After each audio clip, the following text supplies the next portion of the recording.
The light comes first. Not light as you understand it. Not the soft glow of morning or the harsh flicker of fluorescent tubes. This is something else. Something older. Something that has no business existing in the same universe as human flesh. It is green. A green so absolute, so impossible, that the colour itself seems to scream as it tears across the New Mexico desert. And in that light, a man named Bruce Banner dies. His skin does not burn. It unmakes itself. Cell by cell, molecule by molecule, the gamma radiation rewrites him in a language that human biology was never meant to speak. His bones crack and reform. His muscles tear themselves apart and knit back together in configurations that mock the very concept of anatomy. His blood boils in his veins, and yet his heart keeps beating, pounding, thundering like a war drum in the chest of a corpse that refuses to stay dead. Somewhere behind him, in the concrete trench that should have been Bruce's grave, a teenager named Rick. Jones is screaming. The boy's voice is raw, broken, lost in the howling roar of the explosion. He watched the scientist sprint across the desert floor. He watched him dive, felt those desperate hands shove him down into the safety of the ditch. And now he watches through the gaps in his fingers as the man who saved his life is consumed by the wrath of a star brought to Earth. The gamma bomb, that is what they called it. A weapon designed to end wars before they began. A device of such catastrophic potential that the generals in their air-conditioned bunkers spoke of it in hushed, reverent tones. Bruce Banner built it. He understood its mathematics, its physics, the elegant horror of its design. He knew exactly what it would do to a human body caught in its blast radius. He knew, and he ran anyway. The explosion lasts 4.7 seconds. In that time, enough energy is released to level a city. Enough radiation floods the impact zone to render the sand itself into glass, to poison the Earth for generations, to rewrite the fundamental rules of what matter can and cannot become. And all of that impossible apocalyptic force pours into the fragile vessel of a man who weighs 128 pounds soaking wet. Bruce Banner should be ash. He should be a shadow burned into the desert floor, a cautionary photograph in a classified military file. The mathematics say so. The physics demand it. Every law of nature that humanity has ever codified screams that no organism, no carbon-based, water-filled, impossibly fragile human organism can survive what he just endured. But the mathematics did not account for rage. The physics did not factor in a lifetime of suppressed fury, of swallowed screams, of a child who learned to bury his anger so deep that it became something else entirely, something patient, something hungry, something that has been waiting in the dark corners of Bruce Banner's fractured psyche since the night his father's fists first taught him what it meant to be powerless. The explosion fades, the light dies, the roar of the detonation collapses into a ringing silence that seems to press against the eardrums like a physical weight. And in the crater where a weapon was born, something moves. Rick Jones pulls himself out of the trench, his ears are bleeding, his vision swims with after-images of that terrible green light. He stumbles forward, his sneakers crunching against the crystallized sand, his breath coming in short, panicked gasps. He needs to find the body. He needs to see what's left. He needs to know if the man who saved him is really... The ground shakes, not an aftershock, not the settling of displaced earth. This is something deliberate, something alive. A heartbeat transmitted through the bedrock itself, pounding up through the soles of Rick's feet and into his bones. Thoom! He freezes. Thoom! The sound is massive, primal. It echoes across the empty desert like the footsteps of a god waking from an ancient slumber. Thoom! And then the sand explodes outward, and Rick Jones sees what his rescue has wrought. The thing that rises from the crater is not Bruce Banner. It cannot be Bruce Banner. Bruce Banner is small, thin, hunched beneath the weight of his own brilliance. Bruce Banner speaks in quiet, measured tones and avoids eye contact and flinches at loud noises. Bruce Banner is the most fragile man Rick has ever met. This thing is none of those things. It stands over 7 feet tall. Its skin is grey, ash grey, corpse grey, the grey of storm clouds heavy with lightning. Muscles bunch and coil beneath that impossible hide, like pythons fighting in a burlap sack. Its hands are massive, each finger thick as a child's wrist, the knuckles scarred and calloused as if they have been punching through walls since the dawn of time. Its chest heaves with each breath, and each breath sounds like a bellows stoking the fires of hell. But it is the eyes that stop Rick's heart. They are green, not the green of the gamma light that was alien, incomprehensible, wrong. These eyes are something else. They are the green of jealousy, of envy, of every petty human hatred distilled into its purest form. They are the green of bile rising in the throat, the green of infection, the green of something rotten finally breaking free of the grave. And they are looking right at him. Rick Jones opens his mouth to speak, to apologize, to explain that he never meant for any of this, that he was just a stupid kid on a stupid dare, that he never imagined. The creature throws back its head and roars. The sound is not human. It is not animal. It is something that exists in the space between, in the cracks of creation where nightmares are born. It rolls across the desert like thunder, shaking the observation towers half a mile away, sending birds screaming into the sky from their roosts miles distant. It is rage given voice, pain given form, a lifetime of suffering compressed into a single primal scream that seems to crack the very fabric of reality. The soldiers at the base will later say they heard it from 3 miles away. They will describe it as the roar of a wounded dinosaur, a collapsing building, a jet engine tearing itself apart. They will struggle to find words for a sound that produces language itself. Rick Jones does not hear any of this. He is too busy running, his legs pumping, his lungs burning, his mind refusing to process what his eyes have just witnessed. Behind him, the creature that used to be Bruce Banner takes its first step into a world that is not prepared for its arrival. The Hulk has been born, and the desert trembles beneath his feet, knowing, as deserts have always known in their ancient and patient way, that something terrible has just been unleashed, something that cannot be contained, something that cannot be reasoned with, something that will shake the foundations of empires and bring gods to their knees. The generals will mobilize their armies. The scientist will theorize and hypothesize and desperately attempt to understand. The heroes will don their capes and charge into battle with noble determination shining in their eyes. None of it will matter, because the Hulk is not a problem to be solved. He is not an enemy to be defeated. He is not a disease to be cured or a weapon to be controlled. He is rage incarnate. He is the monster that lives in the heart of every man who has ever been beaten down, pushed aside, told he is not enough.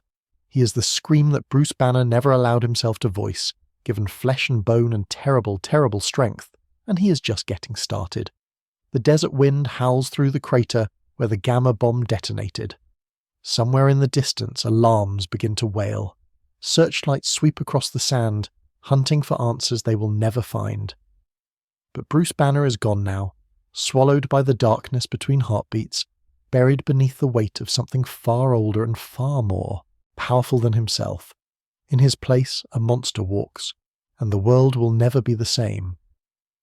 But to understand the monster, we must first understand the boy, to understand why the gamma radiation did not simply kill Bruce Banner, why it transformed him instead into something unprecedented, something that defied every model of cellular biology and radiation physics. We must travel backward through the years. We must leave the scorched sands of New Mexico and journey to a quiet suburb in Dayton, Ohio, where a different kind of monster was already taking shape. The house on Elm Street looked like every other house on the block. 2 stories, white siding, a neatly trimmed lawn that Rebecca Banner maintained with obsessive precision, as if the orderliness of the grass could somehow compensate for the chaos within. From the outside, it was the American dream rendered in wood and brick. A nuclear family in the nuclear age, complete with a brilliant father, a devoted mother, and a son whose intelligence would one day change the world. From the inside, it was a prison. Brian Banner was, by all objective measures, a genius. His work in nuclear physics had earned him accolades and government contracts. His theories on gamma radiation were decades ahead of their time, laying the groundwork for technologies that would not be realized until long after his death. He could look at an equation and see the underlying architecture of reality itself, could manipulate the building blocks of existence with the casual ease of a child playing with wooden blocks. But genius, as so many have learned to their sorrow, is not the same as wisdom. And Brian Banner's brilliant mind was poisoned by something far more corrosive than any radiation: fear. It began, as so many tragedies do, with a simple question. Brian had spent years working with radioactive materials, bathing in the invisible glow of gamma rays and X-rays and particles that had no business interacting with human tissue. He knew the risks. He had seen colleagues develop cancers, watched promising careers end in hospital beds, attended funerals for men who had believed themselves invincible. And somewhere in the labyrinth of his extraordinary intellect, a terrible thought took root. What if the radiation had changed him? Not killed him. That would have been too simple, too clean. What if it had rewritten his genetic code, corrupted the very essence of what made him human? What if the damage was hiding in his DNA, waiting to be passed on to the next generation like a curse in a fairy tale? When Rebecca told him she was pregnant, Brian Banner did not celebrate. He did not weep with joy or rush out to buy tiny shoes and stuffed animals. He sat in his study, surrounded by his equations and his accolades, and he felt something cold settle into the pit of his stomach. He felt afraid. The pregnancy was difficult. Rebecca spent months on bed rest, her body struggling to nurture the life growing inside her. Brian watched from a distance, his fear metastasizing into something darker with each passing day. He began to drink, not socially, not casually, but with the grim determination of a man trying to drown thoughts that refused to stay submerged. The bottles accumulated in his study like monuments to his desperation. The smell of whiskey became as much a part of the house as the scent of Rebecca's cooking or the distant hum of the television. And then Bruce was born. The doctors called him remarkable. Even as an infant, his eyes tracked movement with unusual precision. His motor skills developed months ahead of schedule. By the time he was 18 months old, he was speaking in complete sentences. By 3, he was reading at a grade school level. By 5, he had dismantled and reassembled the family radio, improving its reception in the process. Any other father would have been proud. Brian Banner was terrified. He saw the signs of his own intellect reflected in his son's eyes, and instead of joy, he felt the cold certainty of his worst fears confirmed. The radiation had done something to him. It had created something unnatural, something that wore the face of a child but harboured something monstrous beneath the surface. Bruce's brilliance was not a gift. It was a warning, a symptom of the corruption that Brian had passed on through his tainted blood. The word Brian used most often was monster. He whispered it under his breath when he watched Bruce solve puzzles meant for children twice his age. He muttered it into his whiskey glass when the teachers called to praise his son's extraordinary performance. He screamed it, slurred and savage, on the nights when the alcohol stripped away whatever thin veneer of control he had left. "You're not my son. You're a monster, a freak, something that shouldn't exist." Bruce learned very early that his father's love was conditional, and the conditions were impossible to meet.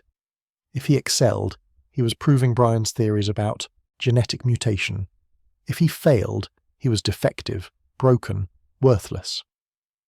There was no path through the minefield of his father's expectations that did not end in pain, and the pain was not merely emotional. Brian Banner's hands were large, calloused from years of laboratory work. When they curled into fists, they became weapons capable of leaving bruises that Rebecca would later explain away as childhood accidents, falls down the stairs, roughhousing with neighbourhood children. The lies came easily after a while, worn smooth by repetition, fitting into the grooves of daily life like coins into a vending machine. Bruce learned to be invisible. He learned to move quietly, to speak softly, to make himself as small as possible in the hopes that smallness would equal safety.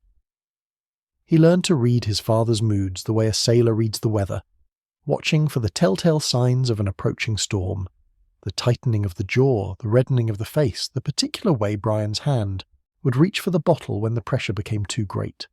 He learned to suppress his emotions, not manage them, not process them, suppress them, shove them down into some dark basement of his psyche, and lock the door and pray that whatever lived down there would stay quiet.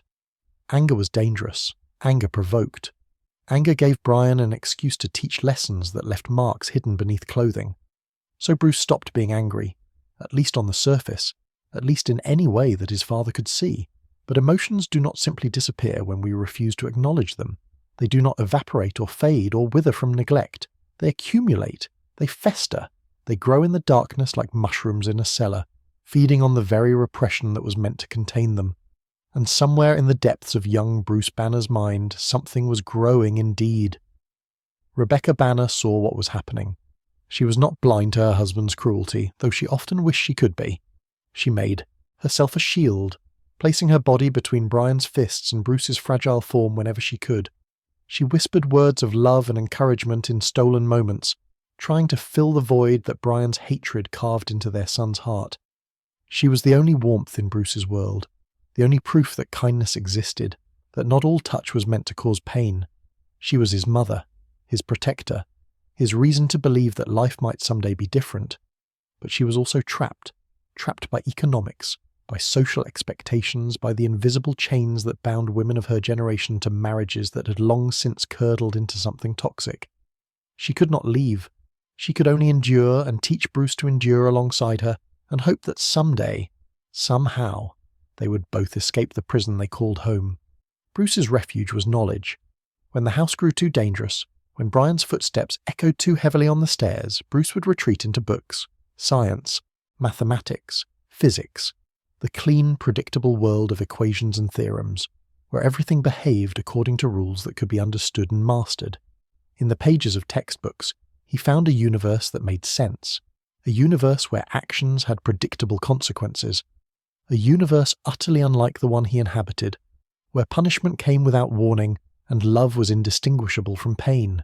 He built things, model rockets, simple circuits, a telescope from salvaged lenses and cardboard tubes. Each creation was an act of control, a small rebellion against the chaos of his existence. If he could not control his father, he could at least control the physical world. If he could not make himself safe, he could at least make things that worked the way they were supposed to. The neighbours called him a prodigy. His teachers called him gifted. His mother called him her miracle, her reason for hope. His father called him a monster. And somewhere deep inside, in that locked basement where all his forbidden emotions had been banished, a voice was beginning to agree. Not because Bruce believed he was evil, not because he accepted his father's deranged theories about genetic corruption, but because he could feel something down there in the dark, something massive, something powerful, something that grew a little larger every time Brian's fists fell, and Bruce's face remained carefully blank. The child who would become the Hulk was learning the most dangerous lesson of all, that rage, properly contained, becomes something more than mere emotion. It becomes potential energy, and potential energy, as any physicist knows, is simply waiting for the right catalyst to be released. Bruce Banner did not know it yet, but he was becoming a bomb. Not the gamma bomb that would one day detonate in the New Mexico desert. That was still decades away, a future he could not imagine. No, he was becoming something more personal, more intimate, a bomb made of swallowed screams and unshed tears, of flinches suppressed and protests silenced, of every natural human response to cruelty methodically crushed and compacted into something dense and volatile. The Hulk was not created by the gamma radiation. The gamma radiation merely provided the spark. The Hulk was created here, in this house, in this childhood, in the space between a father's fist and a son's determination not to cry. He was built from trauma and repression, from a brilliant mind's desperate attempt to survive the unsurvivable. He was the answer to a question that Bruce Banner had been asking himself every day of his young life. If I cannot fight back, if I cannot run away, if I cannot even scream, then where does all this rage go? It goes down. It goes deep. It waits. And in the house on Elm Street, beneath the carefully trimmed lawn and the white siding and all the desperate illusions of normalcy, a monster was indeed taking shape. Just not the one Brian Banner expected. It happened on a night. That should have meant freedom. Rebecca Banner had been planning for months. Quietly. Carefully. With the meticulous attention to detail that survival demands of those trapped in the impossible situations. She had hidden money in a coffee can buried beneath the azalea bushes in the backyard. She had memorized bus schedules and mapped routes to her sister's house in California. She had rehearsed conversations in her head, explanations for neighbours, for police, for anyone who might ask why a woman would leave her brilliant husband and take their son to the other side of the country. She never spoke of these plans aloud, not even to Bruce, especially not to Bruce. Children talk. Children let things slip. And if Brian ever discovered what she was planning, Rebecca knew with cold certainty that there would be no second chances. But Bruce knew anyway. He was too smart not to notice the signs, the way his mother's eyes would drift toward the window when she thought no one was watching, the slight bulge in the lining of her winter coat where she had sewn emergency cash, the careful way she had begun sorting through his belongings, separating the essential from the expendable. He said nothing. He simply watched and waited, and allowed himself to feel something he had learned to distrust: hope. The night Rebecca chose to leave was unremarkable by any objective measure. Brian had been drinking since noon. Not unusual.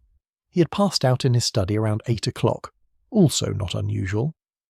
The house settled into the tense quiet that always followed his descents into unconsciousness, that fragile peace that felt less like safety and more like the held breath before a scream. Rebecca moved through the darkness with practiced silence. She had packed a single suitcase days earlier, hiding it in the back of her closet behind boxes of winter clothes. She retrieved it now, her hands steady despite the thunder of her heart. She woke Bruce with a finger pressed to her lips, helped him dress in the darkness, guided him down the stairs with the careful choreography of a woman who had memorized every creaking floorboard. They almost made it. The front door was 3 steps away when the study light clicked on. Brian Banner stood in the doorway, silhouetted against the yellow glow, a half-empty bottle dangling from his right hand. His eyes were bloodshot, unfocused, swimming with the particular madness that alcohol brought bubbling to the surface. But his voice, when he spoke, was terrifyingly calm. "Going somewhere, Rebecca?" What followed was not an argument. Arguments imply 2 sides, an exchange of perspectives, some possibility of resolution. This was something else entirely. This was the final rupture of a man who had spent years convincing himself that his family was the source of all his failures, all his fears, all the darkness that churned in the depths of his broken mind. Brian did not shout. That was the part Bruce would remember most clearly in the decades to come. The awful quietness of his father's voice as he explained, with the detached precision of a scientist describing an experiment, exactly what would happen to anyone who tried to leave him. The words were clinical, surgical, delivered with the same tone Brian might use to describe the half-life of a radioactive isotope. Rebecca tried to reason with him. She spoke of starting over, of getting help, of the possibility that things could be different. Her voice trembled but did not break. Even now, even facing the full weight of her husband's madness, she was trying to protect her son, trying to de-escalate, trying to find some path through the minefield that did not end in catastrophe. Bruce stood frozen at the base of the stairs. He was 8 years old. He understood, with the terrible clarity that trauma brings, that something irreversible was about to happen.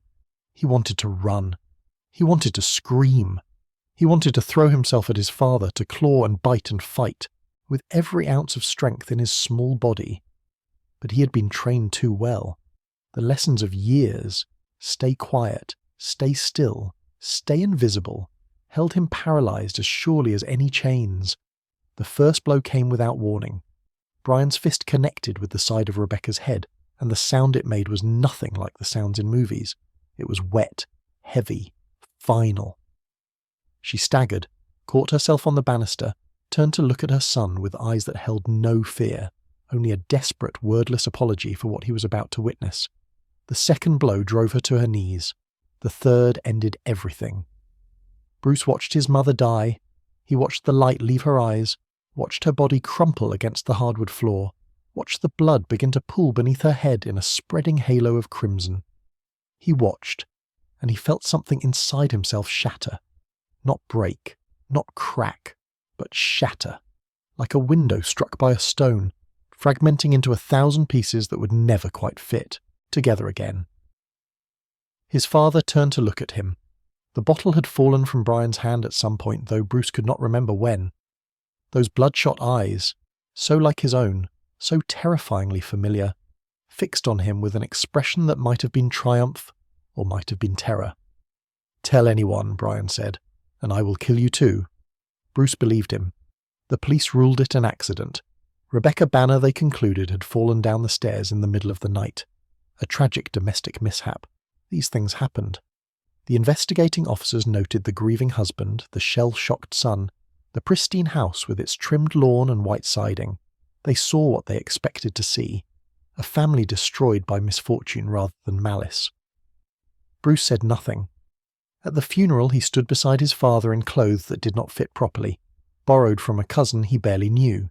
He stared at the coffin, closed, mercifully closed, and felt absolutely nothing. Not grief. Not rage. Not even the numb shock that the adults around him seemed to expect. He felt empty, hollowed out, as if the boy who had existed before that night had been buried alongside his mother, leaving behind only a shell that walked and breathed and answered questions in a flat, affectless voice. The memories of that night did not fade. They did something far more insidious. They submerged. Bruce's extraordinary mind, desperate to protect itself from trauma it could not process, simply locked those memories away. Within weeks he could not recall the details of his mother's death.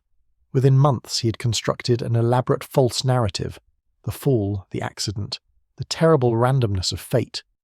Within years he'd convinced himself so thoroughly that the truth might as well have never existed. But the mind is not a vault. Memories do not simply disappear because we refuse to acknowledge them. They sink into the unconscious, where they fester and grow and take on shapes that their original form could never have anticipated. And in the deepest recesses of Bruce Banner's psyche, the memory of his mother's murder was transforming into something else entirely. It was becoming rage. Brian Banner's decline accelerated after Rebecca's death. The drinking worsened. The paranoid delusions intensified. He began to speak openly of monsters and mutations, of his son's inhuman nature, of conspiracies that existed only in the fevered landscape of his deteriorating mind. Within 2 years, his behaviour had become so erratic that even the colleagues who had once admired his brilliance could no longer ignore the obvious. He was committed to a psychiatric institution when Bruce was 10 years old. The official diagnosis spoke of schizophrenia, of alcohol-induced psychosis, of a brilliant mind consumed by its own demons. Brian Banner would spend the rest of his life behind those walls, raging against imaginary enemies, convinced until his dying breath that his son was a monster wearing human skin. He was not entirely wrong. Bruce went to live with relatives, an aunt and uncle who meant well but could not begin to understand the damage that had been done. He was quiet, polite, unfailingly well-behaved. He excelled in school with an almost mechanical efficiency, consuming knowledge the way other children consumed candy, building walls of intellect between himself and the howling void where his emotions should have been. No one saw the cracks. No one noticed the way his hands would tremble when voices were raised, or the 1,000-yard stare that would occasionally cross his face when certain memories threatened to surface. He had become an expert at hiding, at performing normalcy, at being exactly what everyone expected him to be. But beneath the performance, something was growing. Something that fed on suppressed grief and buried rage and the fundamental injustice of a child forced to watch his mother die. Something that had no name yet, no form, no outlet for the pressure that built with each passing year. The Hulk did not begin in the New Mexico desert. The Hulk began here, in the silence after a murder, in the mind of a boy who learned that the only way to survive was to lock away everything that made him human. The gamma bomb would provide the key, but the door had been waiting to be opened for a very long time. 20 years passed like pages turning in a book that no one was reading. Bruce Banner grew up. He earned degrees, multiple degrees, from institutions whose names carried weight in the rarefied air of academia. Physics at Harvard, nuclear engineering at the California Institute of Technology. A doctorate completed at an age when most of his peers were still struggling through undergraduate coursework.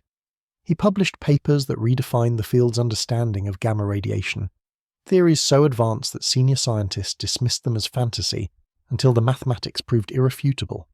By the age of 26, Dr. Robert Bruce Banner was considered one of the foremost nuclear physicists on the planet, and he was utterly, completely alone. The colleagues who worked alongside him described a man of quiet brilliance and impenetrable reserve. He did not attend faculty parties. He did not engage in the casual gossip that lubricated academic social life. He arrived at his laboratory before dawn and left long after sunset, filling the hours between with work that seemed less like a career and more like a compulsion. When asked about his personal life, his family, his childhood, the experiences that had shaped him, He would smile politely and change the subject with the practiced deflection of someone who had spent a lifetime hiding. No one got close. No one was allowed to get close. The walls Bruce had built around himself were not visible to the naked eye, but they were stronger than any physical barrier. They were constructed from silence and solitude, from the careful maintenance of emotional distance from the fundamental belief, buried so deep he could not have articulated it if asked, that anyone who truly knew him would see the monster his father had always claimed him to be. The United States government saw something else entirely. They saw a weapon. The Cold War was entering a new and terrifying phase. The Soviet Union had tested hydrogen bombs. The arms race had accelerated beyond anything the architects of the atomic age had imagined.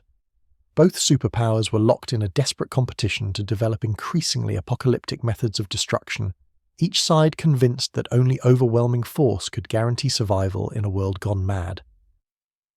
The gamma bomb was conceived as the ultimate deterrent. Unlike traditional nuclear weapons, which derived their power from fission or fusion, the gamma bomb harnessed a different force entirely. It weaponized gamma radiation itself, the most energetic form of electromagnetic radiation, capable of penetrating any known material, lethal to organic life at concentrations that made atomic fallout look benign by comparison. A single gamma bomb, properly deployed, could render an entire continent uninhabitable, without the theatrical mushroom clouds that made nuclear strikes so politically inconvenient. It was, in short, the perfect weapon for an imperfect world. And Bruce Banner was the only man alive capable of building it. Desert Base materialized out of the New Mexico sand like a mirage given form. Miles of fencing topped with razor wire, guard towers staffed by soldiers who carried weapons capable of stopping small vehicles, underground bunkers designed to survive direct nuclear strikes, and at the center of it all, a laboratory complex that represented the bleeding edge of military research. A cathedral of science dedicated to the singular purpose of developing new ways to kill. Bruce arrived on a Tuesday in late spring, carrying a single suitcase and a briefcase full of calculations that would change the world. The desert heat hit him like a physical force, dry and relentless, sucking the moisture from his skin before he had taken 3 steps from the transport vehicle. He squinted against the glare, adjusting his glasses, taking in the sprawling complex with the detached curiosity of a man who had long since stopped being impressed by anything. General Thaddeus Ross was waiting for him. The man they called Thunderbolt had earned his nickname through decades of distinguished military service. He had commanded troops in Korea, led special operations that remained classified to this day, built a reputation as the kind of officer who got results regardless of the obstacles in his path. His face was a topographical map of hard decisions, deep lines carved around his eyes, a moustache that bristled like a warning, a jaw that seemed to have been designed by nature specifically for the purpose of issuing orders. He looked at Bruce Banner the way a lion looks at a particularly confusing piece of meat. Dr. Banner. The general's handshake was crushing, deliberate, a dominance display disguised as a greeting. I've read your file, impressive credentials. Let's hope you can deliver something more useful than academic papers. I intend to deliver exactly what I promised, General. Bruce's voice was calm, measured, betraying none of the instinctive discomfort that military authority triggered in him. He had learned long ago to keep his reactions hidden. The gamma bomb will work. The physics are sound. The physics? Ross made the word sound like an insult. I don't need physics, Doctor. I need a weapon that will make our enemies think twice about testing American resolve. Can you give me that? I can give you something that will make your enemies think twice about existing. It was the right answer. Ross's expression shifted almost imperceptibly. Not approval exactly, but a grudging acknowledgement that this slight, unremarkable scientist might actually be worth the considerable resources being invested in his work. Betty Ross appeared 3 days later, and Bruce Banner's carefully constructed defences began to crack. She was the general's daughter, which should have been reason enough for Bruce to maintain his distance. She had inherited her father's intensity but channeled it differently, into compassion rather than command, into curiosity rather than control. She worked at the base as a civilian consultant, her background in biochemistry making her valuable for understanding the biological effects of the weapons being developed. Their first conversation occurred in the cafeteria over institutional coffee that tasted like it had been brewed during the previous administration. Betty approached his table without invitation, introduced herself without pretense, and ask questions that cut through his carefully maintained facade with surgical precision. "You don't want to be here, do you?" Bruce looked up from the equations he had been reviewing. "Excuse me? This place? This work?" She gestured at the concrete walls, the fluorescent lights, the general atmosphere of controlled menace. "You're building a weapon that could kill millions, and you look like someone doing a particularly tedious math problem. That's either psychopathy or conflict. I'm betting on conflict." No one had ever spoken to him like that. No one had ever looked past his credentials and his reputation and his carefully cultivated air of professional detachment to see the human being struggling beneath. Bruce felt something shift in his chest, a sensation he barely recognized after so many years of emotional hibernation. He felt seen. "It's complicated," he said finally. "It always is." Betty smiled, and the expression transformed her face into something radiant. "I'm told I'm a good listener, if you ever want to uncomplicate things." Their relationship developed slowly, cautiously, like two wounded animals learning to trust. Bruce shared pieces of himself that he had never shared with anyone, fragments of his work, glimpses of his philosophy, carefully edited versions of his past. He did not tell her about his father. He did not tell her about his mother. Some doors remained sealed, their contents too dangerous to expose to the light. But for the first time in his adult life, Bruce Banner allowed himself to want something beyond the cold comfort of his equations. He allowed himself to imagine a future that included another person. He allowed himself to hope. General Ross watched this developing attachment with undisguised disapproval. His daughter deserved better than a nervous physicist who flinched at loud noises. But the Gamma Bomb project was too important to disrupt with personal concerns. He filed his objections away, promising himself that he would address the situation once the weapon was completed. He would never get the chance. The countdown began on a morning that seemed indistinguishable from any other. Clear skies, minimal wind, perfect conditions for the test that would determine whether years of work and billions of dollars had produced anything more than theoretical curiosity. Bruce ran his final calculations in the bunker, surrounded by equipment that hummed with barely contained energy. His assistant Igor Starsky worked at an adjacent console, a competent technician whose accent suggested Eastern European origins and whose eyes held secrets that Bruce had never thought to question. The countdown clock dominated one wall, its red digits marking the seconds until detonation. T-minus 15 minutes, T-minus 10, T-minus 5. And then Bruce saw something that stopped his heart. A figure on the test range. Small, distant, but unmistakably human. Someone had driven past the security perimeter, a jeep visible at the edge of the observation zone, its occupant walking toward the blast site with the casual indifference of someone who had no idea what was about to happen. "Stop the countdown!" Bruce's voice cracked with sudden urgency. "There's someone on the range!" Igor's hands hovered over the controls. His face remained impassive, unreadable, displaying none of the alarm that the situation demanded. "I said stop the countdown!" The general gave explicit orders. Igor's voice was flat, mechanical. "No delays, no interruptions. The test proceeds as scheduled." Bruce did not waste time arguing. He was already running, through the bunker door, across the scorched earth toward the distant figure who stood oblivious at the threshold of annihilation. The desert sand sucked at his feet. The sun blazed down with merciless intensity. His lungs burned and his muscles screamed, and none of it mattered because someone was about to die and he was the only one who could stop it. The teenager's name was Rick Jones. He was 17 years old, reckless, thoughtless, driven onto the test range by a dare from friends who would spend the rest of their lives regretting their cruelty. He looked up as Bruce approached, confusion replacing boredom on his young face. "Hey man, what's the—" Bruce did not let him finish the question. He grabbed the boy, shoved him toward the nearest trench, screamed at him to stay down. Behind them, the countdown reached 0. And the Gamma Bomb, Bruce Banner's creation, his legacy, the terrible culmination of his brilliant and broken mind, began to speak. The world turned green. Bruce Banner's last coherent thought as a purely human being was of his mother. Not the memory of her death, that remained locked away, buried beneath decades of psychological scar tissue. No, what flashed through his mind in that final instant was simpler, older, a fragment of warmth from before everything went wrong. Her smile. The smell of her perfume, the sound of her voice reading him stories in the dark, promising that monsters were not real, that he was safe, that nothing could hurt him while she was there. Then the gamma radiation reached him, and all thoughts ceased.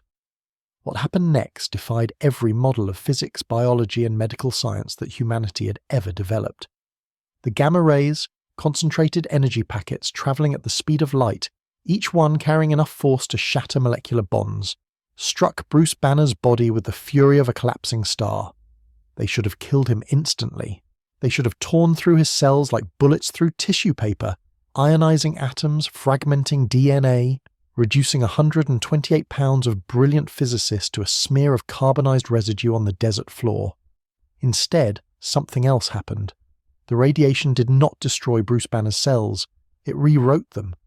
Like a virus hijacking cellular machinery to reproduce itself, the gamma energy infiltrated his genetic code and began making changes, impossible changes, alterations that violated every known principle of molecular biology.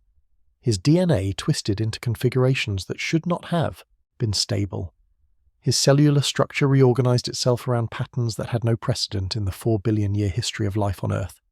And at the center of it all, in the deepest recesses of his unconscious mind, something ancient and terrible began to stir. The trauma was there, waiting. Decades of suppressed rage, of swallowed screams, of emotions compressed into something dense and volatile. The gamma radiation did not create this darkness. It merely provided the key that Bruce's psyche had been waiting for, a way out, a form, a vessel for everything he had spent his life trying to contain. The monster that Brian Banner had always feared was finally being born. But it was not a product of genetic corruption or radioactive mutation. It was the sum total of every wound Bruce had ever suffered, given flesh and bone and terrible, terrible power. Rick Jones watched from the trench. He saw the scientist's body convulse, saw the skin begin to ripple and shift, saw something fundamentally wrong happening to the man who had just saved his life. He wanted to look away. He could not look away. The horror held him paralyzed, eyes wide, breath stopped, as Bruce Banner's humanity was stripped away by forces beyond comprehension. And then it was over. The blast faded. The light died. The roar of the detonation collapsed into a silence so profound it seemed to have weight. Rick climbed out of the trench on shaking legs, his ears ringing, his vision swimming with after-images. He stumbled toward the place where Bruce had fallen, dreading what he would find, certain that no one could have survived what he had just witnessed.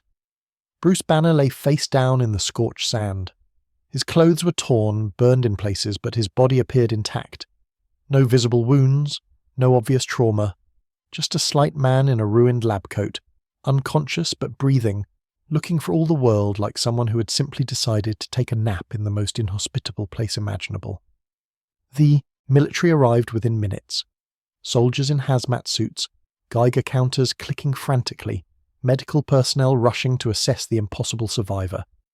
They loaded Bruce onto a stretcher, transported him to the base infirmary, hooked him up to machines that monitored vital signs and radiation exposure, and a dozen other metrics that no one really understood. General Ross stood outside the observation window, watching the unconscious scientist with an expression that mixed suspicion with something approaching awe. "He should be dead," the attending physician said. "The radiation levels alone should have killed him 10 times over. I can't explain it." "Then find an explanation." Ross's voice was granite. "I want to know exactly what happened out there and why this man is still breathing." No one found an explanation. The test revealed nothing unusual. Slightly elevated radiation in his tissues, some anomalies in his blood work, but nothing that could account for his survival. Bruce Banner had walked through the fires of atomic hell and emerged apparently unscathed. The key word, of course, was apparently. Night fell over Desert Base like a curtain being drawn across a stage. The sun sank below the horizon, painting the sky in shades of orange and crimson before surrendering to the darkness. Stars emerged, cold and distant, indifferent witnesses to what was about to occur.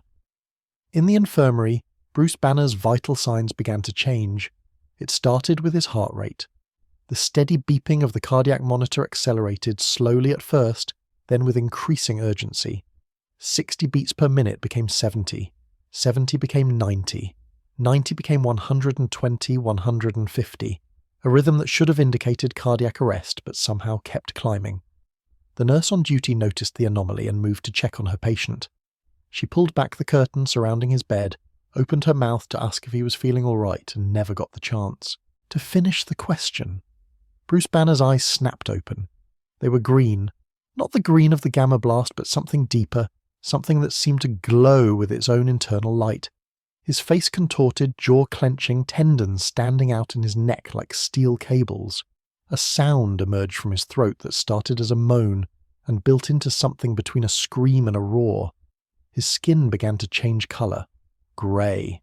The colour spread across his flesh like a stain, starting at his chest and radiating outward, transforming healthy pink tissue into something that looked like granite or storm clouds, or the skin of something long dead. His body convulsed, muscles spasming, limbs thrashing against restraints that had been designed to hold normal human beings. Normal human beings. The phrase no longer applied. The restraints snapped like wet paper. The bed frame buckled, then collapsed entirely. The nurse screamed and fled as her patient rose from the wreckage, rose and kept rising, his body expanding, muscles swelling, bones lengthening with sounds like green branches breaking. 7 feet, 7.5. The ceiling was approaching, the fluorescent lights casting harsh shadows across a face that was no longer recognizable as Bruce Banner. The Hulk opened his eyes and saw the world for the first time. Everything was confusing. Bright lights, loud sounds, strange shapes moving in ways that triggered instincts he did not understand.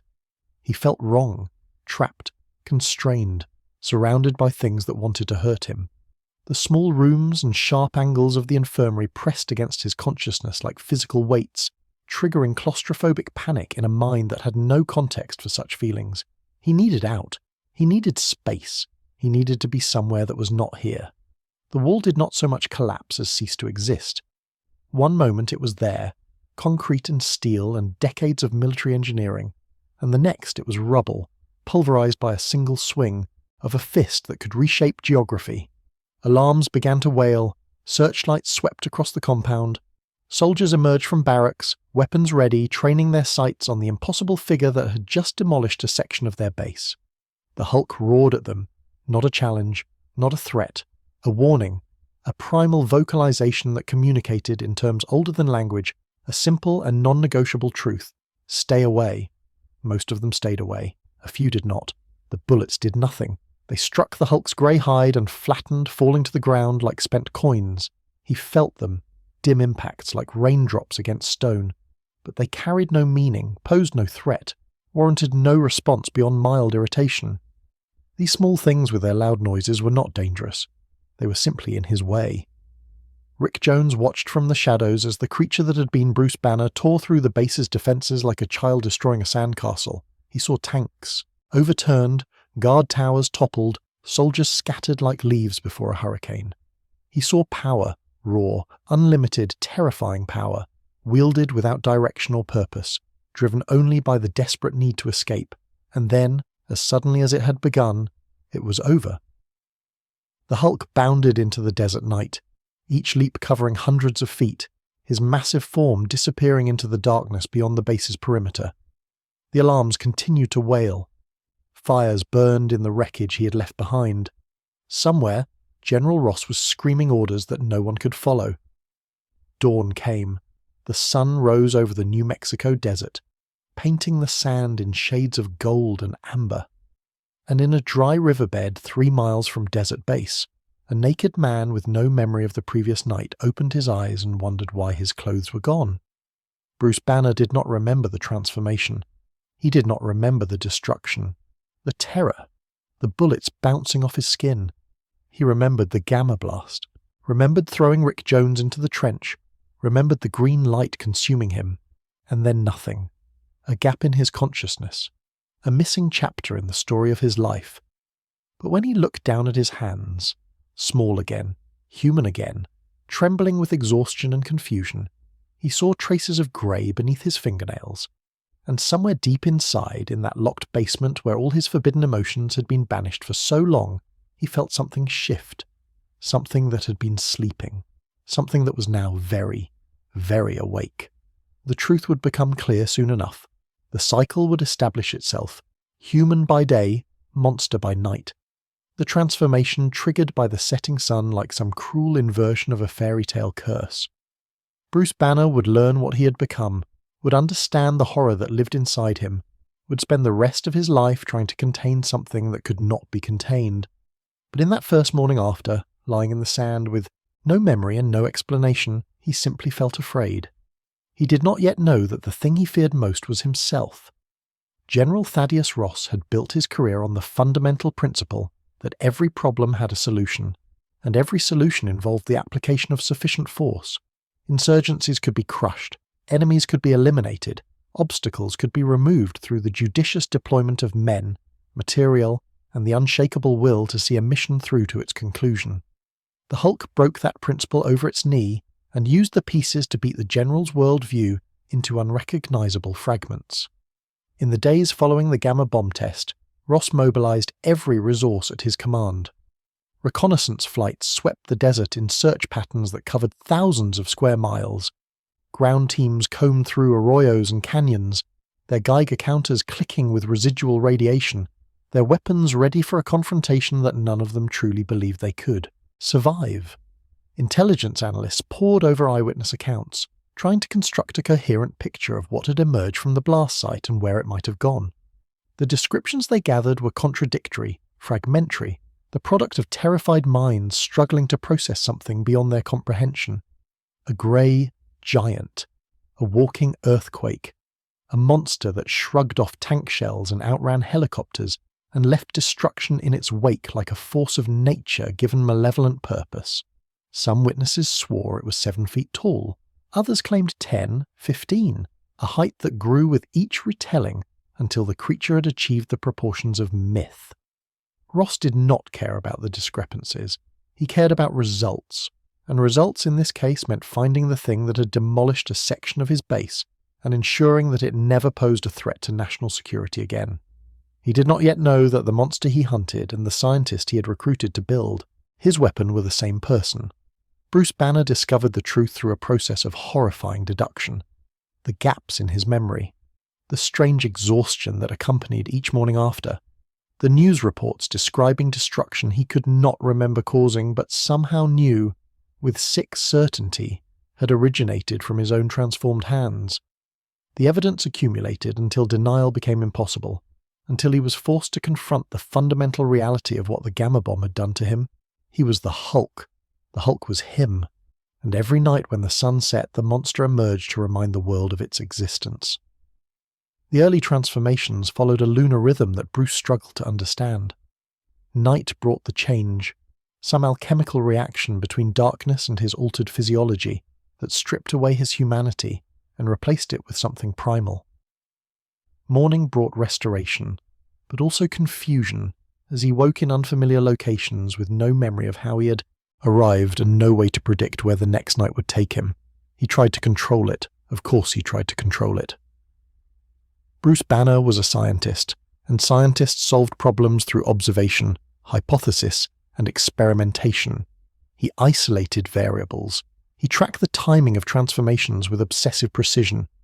He attempted to identify triggers that might accelerate or delay the change, searching for some pattern that would allow him to predict, and eventually prevent, the emergence of his other self. Nothing worked. The Hulk came when the Hulk wanted to come, and no amount of scientific methodology could alter that fundamental truth. Rick Jones became his unlikely anchor to the human world. The teenager who had wandered onto the test range, whose presence had drawn Bruce into the path of the Gamma blast, refused to abandon the man who had saved his life. Guilt drove him at first, a crushing sense of responsibility for the catastrophe he had inadvertently caused. But guilt evolved into something else over time: loyalty, friendship, a determination to help Bruce find a cure, or at least find a way to survive. They became fugitives together, Rick providing cover and transportation, while Bruce worked frantically on solutions that never quite materialized. They moved from town to town, staying in cheap motels paid for with cash, avoiding anything that might attract attention. Bruce grew a beard, changed his appearance, adopted aliases that he discarded as soon as they became compromised, and still the military came. Ross tracked them with the relentless persistence of a predator that has tasted blood. Every sighting of the Hulk generated new intelligence, new leads, new opportunities to close the net around his prey. The General deployed increasingly sophisticated resources, satellite surveillance, informant networks, specialized units trained in unconventional warfare. He did not know Banner was the creature he hunted, but he suspected the scientist knew something, and that suspicion was enough to make Bruce a target. The confrontations grew more intense with each passing month. Tanks rolled into desert towns where the Hulk had been spotted, their cannons ready to fire on anything that matched the descriptions in the classified briefings. Fighter jets screamed overhead, their pilots authorized to use whatever force necessary to neutralize the threat. Soldiers fanned out through wilderness areas, their fear palpable, their weapons useless against a creature that treated bullets like minor inconveniences. The Hulk fought back, not with strategy or purpose, but with the raw, reactive violence of an animal defending its territory. He swatted helicopters out of the sky. He overturned armoured vehicles with casual contempt. He created craters where military installations had once stood, leaving behind wreckage and wounded soldiers and a growing legend of invincibility. Each battle made him stronger.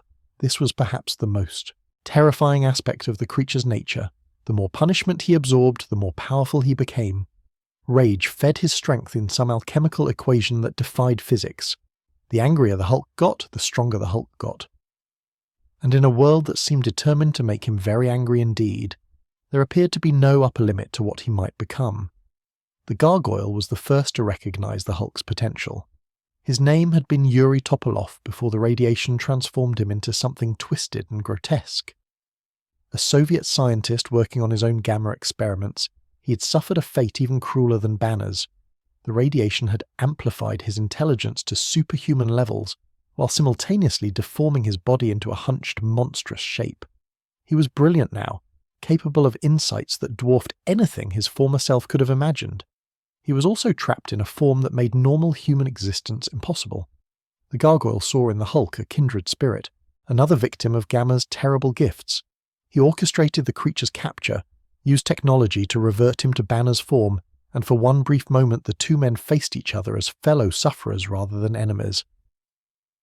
Topolov's tragedy was written on his face, a genius imprisoned in a body that horrified everyone who looked upon it, including himself. Bruce offered him something no one else could, understanding, and in return Topolov helped Banner escape, sacrificing his own life in an explosion that destroyed the Soviet facility and everything within it.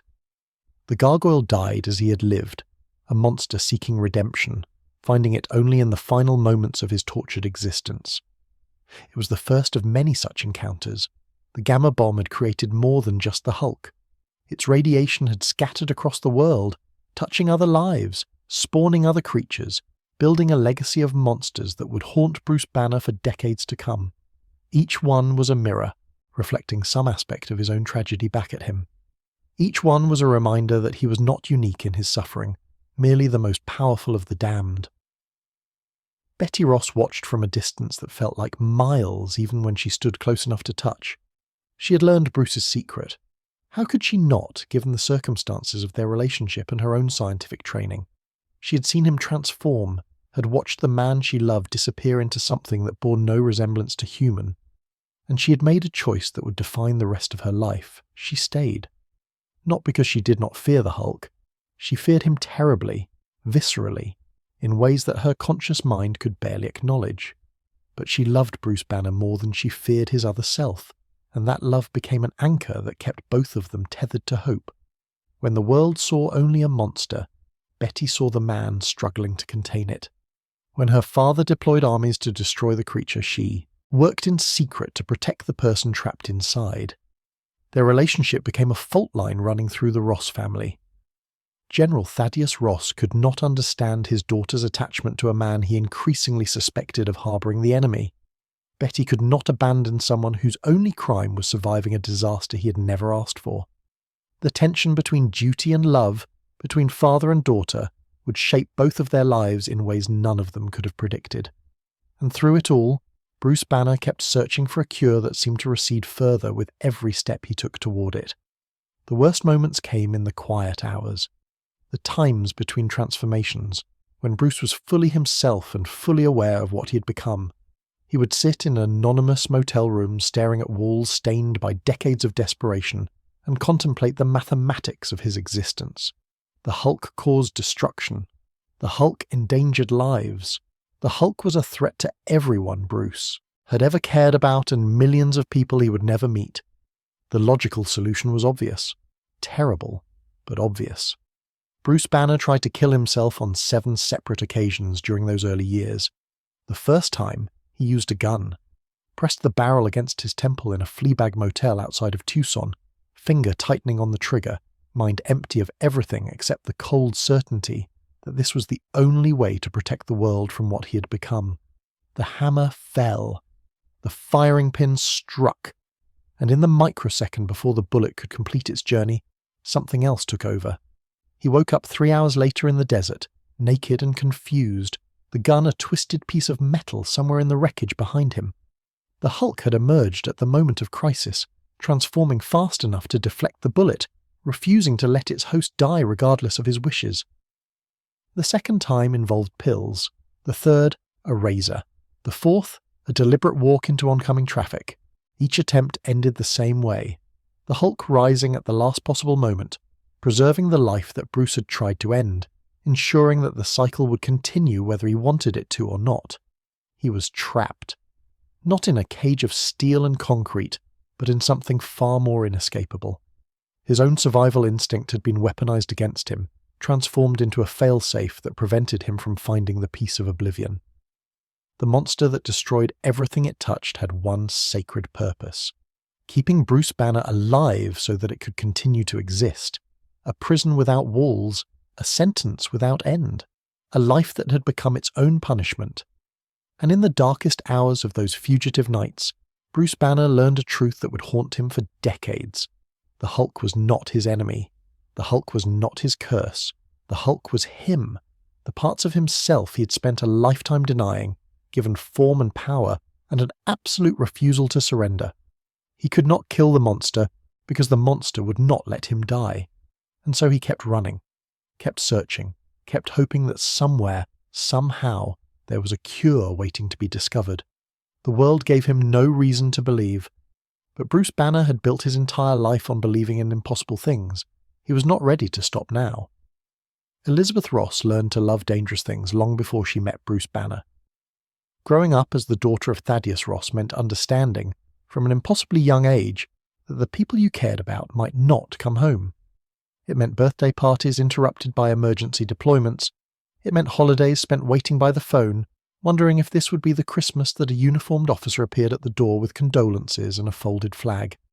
It meant building a heart capable of holding both love and loss in equal measure, because in the world her father inhabited the two were inseparable. Her mother died when Betty was 13, a car accident, random and meaningless, the kind of tragedy that strikes without warning or purpose. Thunderbolt Ross buried his grief beneath his work, retreating into the familiar structure of military command, leaving his daughter to navigate adolescence with only the distant support of housekeepers and boarding schools. Betty learned self-reliance because the alternative was drowning. She learned strength because weakness was not permitted in the Ross household. And she learned that the men she loved would always put something else first: duty, mission, the cause that justified their absence. It was a lesson that should have prepared her for Bruce Banner. In some ways, it did. In others, nothing could have prepared her for what loving him would cost. Their first meeting at Desert Base was unremarkable in most respects. A handshake, an exchange of professional credentials, the polite small talk that scientists engage in when circumstances force them into proximity. But Betty saw something in Bruce's eyes that stopped her mid-sentence, a sadness so profound, so carefully hidden, that recognizing it felt like trespassing on sacred ground. She had grown up around soldiers, men who carried trauma like invisible armor, who smiled at appropriate moments while their eyes remained forever watchful. She knew the look of someone who had survived something they could not discuss. Bruce Banner wore that look like a second skin, and something in Betty responded to it with a recognition that bypassed conscious thought entirely. He was broken. She could see that clearly. But broken things could be mended, given time and patience and the kind of love that did not demand perfection. Their courtship unfolded in the spaces between crises, conversations stolen during lunch breaks, walks along the base perimeter as the desert sun painted the sky in shades of fire. Bruce was hesitant, guarded, perpetually ready to retreat into the safety of his equations. Betty was persistent, patient, willing to wait for the walls to come down brick by painful brick. She fell in love with his mind first, the way he could explain complex physics in terms that made the universe feel like a puzzle waiting to be solved, the dry humour that emerged when he forgot to be careful. The glimpses of wonder that occasionally broke through his defensive pessimism, revealing the curious child who had once looked at the stars and dreamed of understanding their secrets. The body came later, an attraction that surprised them both with its intensity. Bruce Banner was not a physically imposing man. He was slight, nervous, prone to fidgeting with his glasses when uncomfortable. But Betty found herself drawn to his hands, elegant and precise, the hands of someone who built things rather than destroyed them. She found herself noticing the way his hair fell across his forehead when he bent over his calculations. She found herself imagining futures that had no place in a military research facility dedicated to developing weapons of mass destruction. Then the gamma bomb detonated and everything changed. Betty did not learn Bruce's secret through confession. She discovered it the way scientists discover most truths, through observation, hypothesis, and the accumulation of evidence that eventually became impossible to ignore. The timing of his disappearances, the correlation between Hulk sightings and Bruce's subsequent exhaustion, the fragments of torn clothing she found in his quarters after particularly violent episodes. She confronted him on a night when the moon hung low over the desert, its light casting long shadows across the sand. Bruce tried to deny it, tried to protect her from a truth he believed would drive her away. But Betty had inherited her father's stubbornness along with his intensity, and she refused to accept evasions. "Show me," she said. "If you can't tell me, then show me." What followed was the most terrifying experience of her life. She watched the man she loved disappear, not metaphorically, but literally, his features distorting, his body swelling, his eyes changing from brown to something green and ancient and utterly inhuman. The Hulk rose before her, massive and confused, sensing the fear that Betty could not entirely suppress. She did not run, she did not scream. She looked into those green eyes and searched for the man she knew was still in there somewhere. "Bruce," she whispered, "I know you can hear me. I know you're still in there." The Hulk stared at her for a long moment. Then, with a gentleness that seemed impossible given his size and strength, he reached out and touched her face with one enormous finger. A gesture of recognition, of connection, of something that might, in a creature incapable of human speech, have been love. Betty Ross made her choice in that moment. She would not abandon Bruce Banner. She would not let fear dictate the terms of her heart. Whatever he had become, whatever dangers his condition posed, she would stand beside him. She would be the anchor that kept him tethered to his humanity. General Ross did not understand. He could not understand. To Thunderbolt, the Hulk was a threat to be eliminated, a monster that endangered everything the military existed to protect. When he learned that his daughter had chosen to ally herself with the creature, when he discovered that the woman he had raised to be strong and independent had given her heart to something he could only see as an abomination, his fury was volcanic. The arguments that followed left scars that would never fully heal. Father and daughter, both stubborn, both convinced of their own righteousness, tearing at each other with words sharper than any weapon. Ross threatened disownment. Betty threatened estrangement. The family that had already been fractured by duty and distance shattered along new and more painful lines. But Betty did not waver. Love, she had learned, was not a strategic calculation. It was not a resource to be deployed in pursuit of optimal outcomes. It was simply what it was, irrational, inconvenient, powerful beyond measure. She loved Bruce Banner. That fact was not negotiable, regardless of what her father or anyone else might think. Their wedding was a small affair. a justice of the peace in a town whose name Bruce could not remember 3 months later.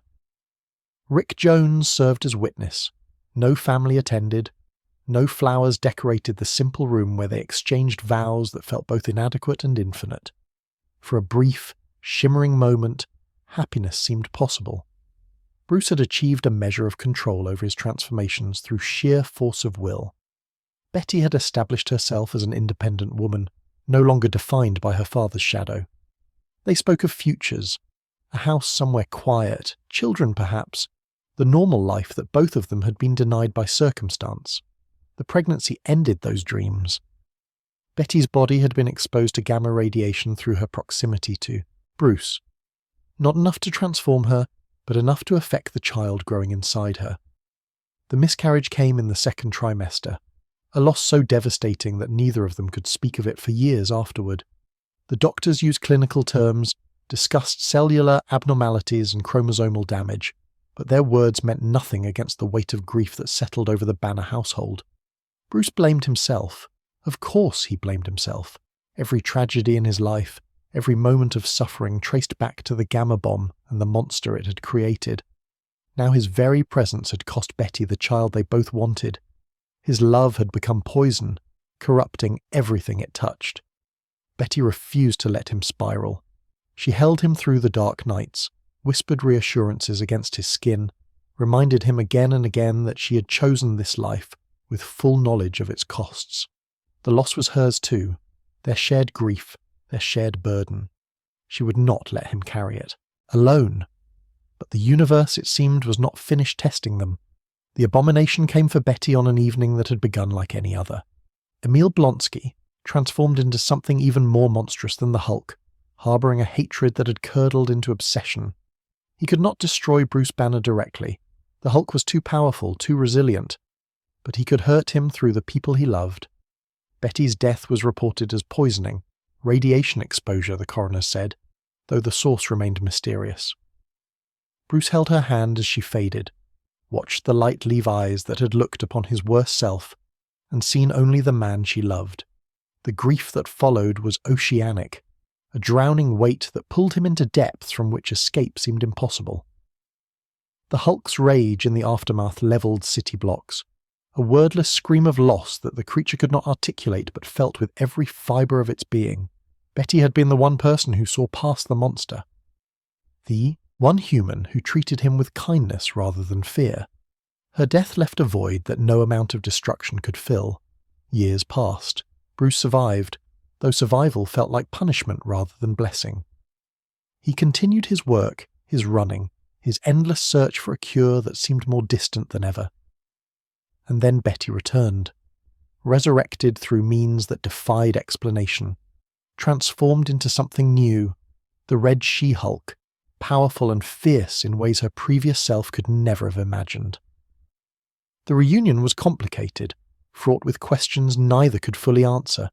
She was not the same woman who had died. He was not the same man who had mourned her. But when she looked at the Hulk, when her eyes met those ancient green depths, she still saw Bruce. And that perhaps was the only truth that mattered. The Hulk is not a monster. The Hulk is many monsters, a legion of them, each one wearing a different face, speaking with a different voice, embodying a different fragment of the shattered psyche that calls itself Bruce Banner. To understand this truth is to understand that the gamma bomb did not create a single creature. It opened a door into the labyrinth of a broken mind, and what emerged from that door has been shifting shape ever since. Dissociative identity disorder. That is the clinical term for what happened to Bruce Banner long before the radiation ever touched him.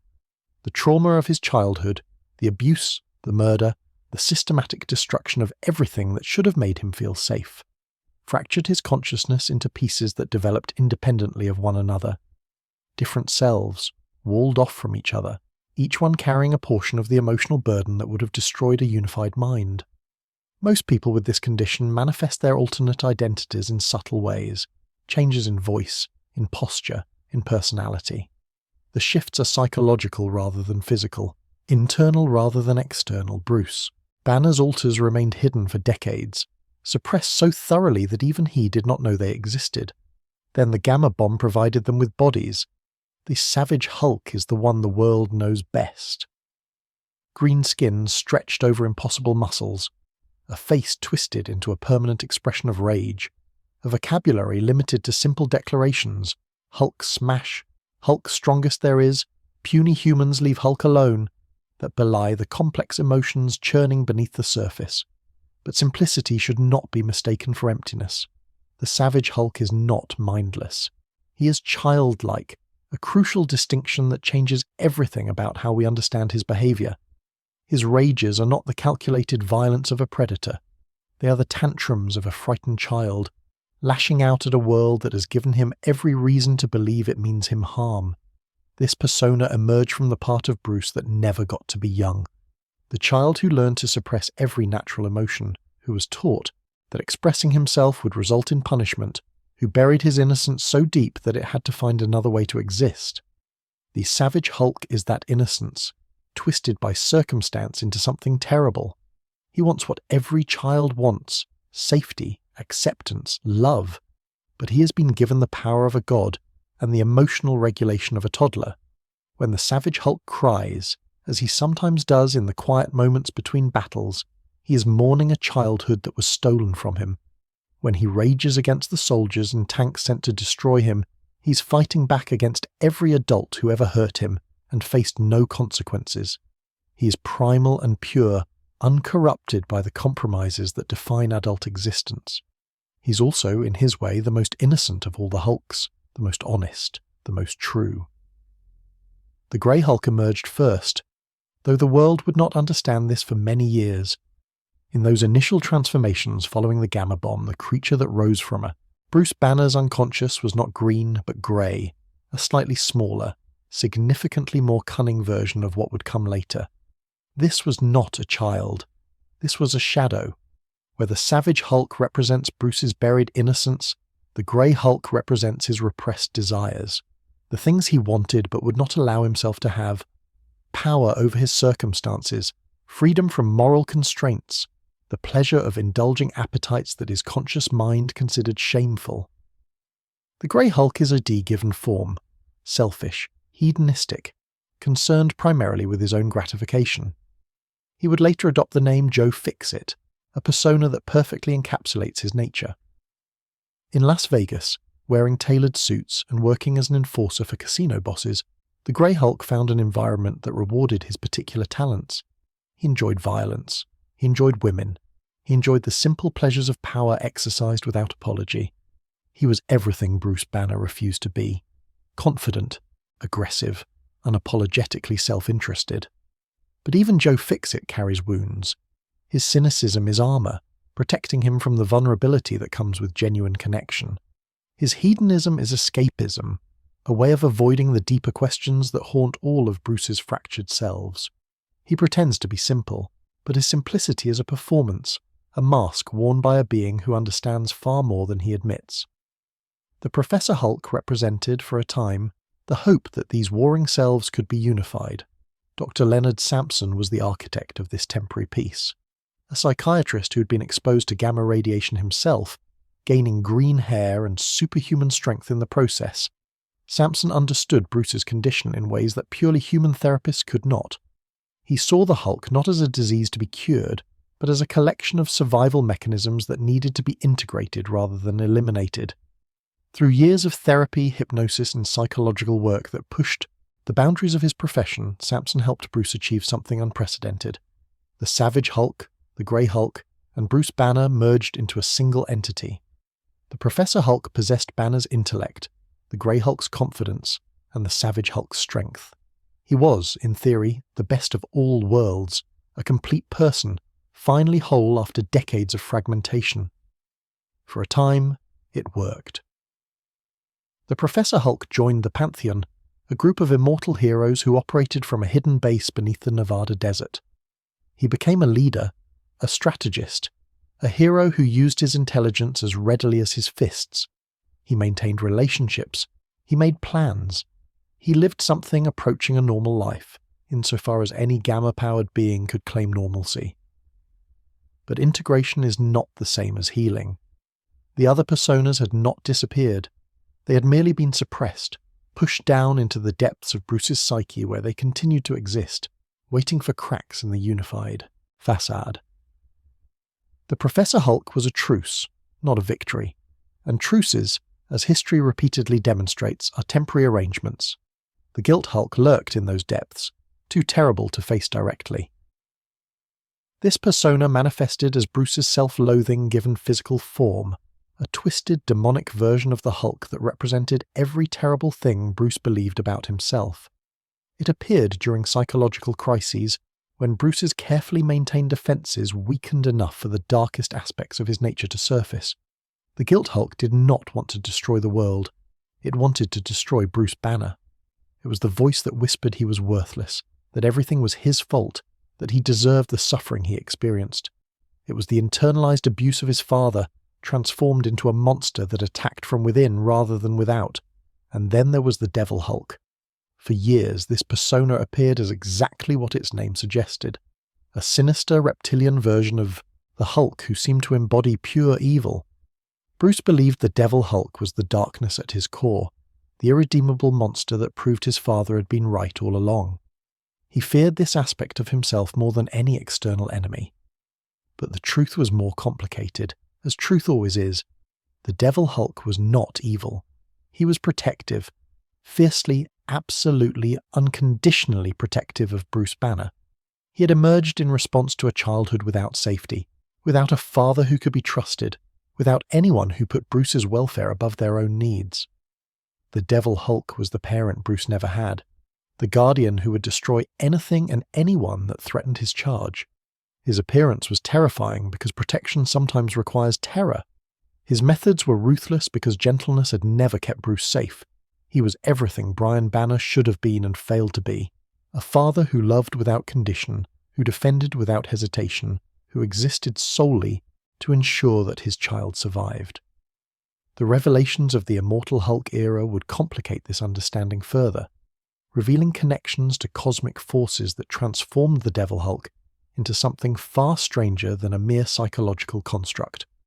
But at his core, even corrupted by the influence of the One Below All, the Devil Hulk remained what he had always been, a protector, warped by the very trauma he had emerged to address. The Worldbreaker Hulk represented the upper limit of what rage could achieve. This manifestation emerged following the destruction of Sakaar, when grief and fury pushed the Hulk beyond any previous measure of power. The Worldbreaker did not merely smash, he broke, on a scale that threatened the structural integrity of the planet itself. His footsteps caused earthquakes, his punches generated shockwaves that flattened city blocks. He was rage refined to its purest form, unlimited by any psychological constraints. Doc Green emerged later, the product of extremist technology applied to Bruce's gamma-altered physiology. This Hulk possessed superintelligence that dwarfed even Banner's considerable intellect, a mind capable of solving problems that had baffled humanity's greatest thinkers. But intelligence without wisdom is dangerous, and Doc Green's certainty that he knew best for everyone led him down paths that even Bruce's other selves found troubling. And the Immortal Hulk, the horror-infused manifestation that emerged in more recent years, revealed that death itself could not contain the monster. This Hulk rose from the grave, literally, his existence tied to metaphysical forces that connected all gamma mutates to something called the Green Door. He was unkillable in ways that went beyond mere physical resilience. Shoot him, burn him, disintegrate him. He would return, always return, because something on the other side of death wanted him to continue existing. Each of these personas represents a coping mechanism, response to trauma, a fragment of a mind that could not survive intact and so divided itself into parts that could carry specific burdens. The Savage Hulk carries the innocence, the Grey Hulk carries the desire, the Professor carries the hope for integration. The Guilt Hulk carries the self-hatred, the Devil Hulk carries the protective rage. Together they form something that is not quite Bruce Banner and not quite the Hulk, but rather a committee of selves negotiating for control of a body that can reshape the world. Dr. Sampson spent years trying to help Bruce understand this internal landscape. The therapy sessions were legendary in psychiatric circles, a green-haired superhero sitting across from a man who might transform at any moment into any one of a dozen different beings. Progress was measured in millimeters, Setbacks erased years of work in single moments of crisis. But Samson never gave up. He understood what few others could, that the Hulk was not Bruce's enemy, the Hulk was Bruce's survival. Every persona, no matter how destructive, had emerged to serve a purpose. Eliminating them was not the answer. Understanding them was. Integration remained the goal, not the false integration of the Professor Hulk, where other cells were suppressed rather than accepted, but true integration, a unified consciousness that could draw on all aspects of itself without being controlled by any single one. Whether such integration is possible remains an open question. Bruce Banner has spent decades wrestling with his fractured nature, achieving temporary victories that inevitably collapse into renewed fragmentation. The Hulk, in all his forms, continues to emerge when needed. Perhaps that is the answer. Perhaps the different Hulks exist not despite Bruce's attempts at healing, but because of them. Perhaps a mind that endured what has endured cannot be unified, can only be managed, accommodated, accepted for what it is, a monster who is many monsters, a man who is many men, the strongest there is, in all his terrible multiplicity. The Gamma bomb cast a long shadow. Bruce Banner was its most famous child, but he was far from its only one. The radiation that transformed him into the Hulk scattered across the world, in ways both direct and indirect, touching other lives, spawning other monsters, creating a legacy of power and tragedy that would haunt humanity for generations. Some of these gamma mutates became heroes, others became something far darker. The villains born from gamma radiation share a common thread. They are mirrors, each one reflecting some aspect of Bruce Banner's own condition, back at him in distorted, monstrous form. To fight them is to fight himself. To defeat them is to confront truths about his own nature that he would rather leave unexamined. They are his children, in a sense offspring of the same terrible genesis, bound to him by the invisible chains of shared mutation. Samuel Stearns was nobody before the accident. That was the word he used most often in the early days, when journalists and scientists and government agents asked him to describe his former life. Nobody. A labourer at a chemical research facility in New Mexico, his job consisted of moving containers from one location to another, cleaning equipment, performing the menial tasks that kept the facility functioning, while minds far greater than his pursued discoveries he could not begin to comprehend. He had a high school education, barely. His IQ tested in the low average range. His ambitions extended no further than his next paycheck, his next beer, his next evening in front of the television watching programs designed for minds that asked no difficult questions. Samuel Stearns was by every objective measure unremarkable. Then the container ruptured. The gamma radiation that flooded his body should have killed him. Instead, it performed a miracle, or perhaps a curse, depending on perspective. Where the Hulk's transformation manifested, physically, granting Bruce Banner's body impossible strength, Samuel Stearns' transformation manifested mentally. His brain began to grow, both literally and figuratively. His cranium expanded to accommodate new neural tissue. Connections formed between regions that had never communicated before. Intelligence bloomed like a flower opening to receive sunlight that had never touched it. Within days, Samuel Stearns possessed an intellect that dwarfed the greatest minds in human history. He understood mathematics that Einstein had only glimpsed. He grasped physics that would not be discovered for centuries. He saw patterns in existence that made the universe feel like a children's puzzle, its solutions obvious to anyone with the capacity to perceive them. He was no longer nobody. He was the leader. The name was not chosen from vanity, or rather, not entirely from vanity. Samuel Stearns genuinely believed that his newfound intelligence obligated him to guide humanity. The masses were sheep, stumbling through existence without direction or purpose. They needed someone to show them the way, to make decisions they were incapable of making for themselves, to impose order on the chaos of democratic self-governance. They needed him. The leader's initial schemes focused on world domination through technological superiority. He built devices that defied conventional physics, mind control rays, teleportation platforms, weapons capable of rendering entire armies helpless. His underground facilities stretched across continents, staffed by humanoid constructs of his own design. He was building an empire piece by piece, preparing for the day when he would emerge from the shadows and claim his rightful place as the shepherd of human destiny. The Hulk complicated these plans considerably. Their first encounter established a pattern that would repeat endlessly over the following decades. The leader's intelligence allowed him to create elaborate traps, to anticipate the Hulk's movements, to deploy countermeasures specifically designed to neutralize gamma-powered strength. And time after time, the Hulk simply smashed through them. Raw power overwhelming calculated strategy, muscle-defeating mind through sheer overwhelming force. It should have been frustrating. It was frustrating, at least initially. But the leader's expanded consciousness eventually grasped a truth that changed his entire perspective on his rivalry with the Hulk. They were two sides of the same coin. Gamma had taken everything from both of them, their normal lives, their human connections, their place in ordinary society, and had given them gifts that isolated them from the species they had once belonged to. The Hulk could not think. The leader could not stop thinking. Each was trapped by the very power that set them apart. In another universe, they might have been friends. In this one, they were enemies whose battles would reshape continents and define eras. The leader could never stop trying to conquer, and the Hulk could never stop smashing whatever stood in his way. It was their nature, as immutable as the laws of physics that governed ordinary matter. Emil Blonsky's path to monstrosity followed a different trajectory entirely. He was not a labourer who stumbled into gamma exposure. He was a soldier, a spy, specifically, working for forces that sought to replicate the American success with gamma-powered weaponry. When intelligence reports described the Hulk's impossible strength, his handlers saw not a monster, but an opportunity. If such power could be created deliberately, if it could be controlled and directed, it would shift the balance of global power in ways that no conventional weapon could match. Blonsky volunteered for the experimental procedure.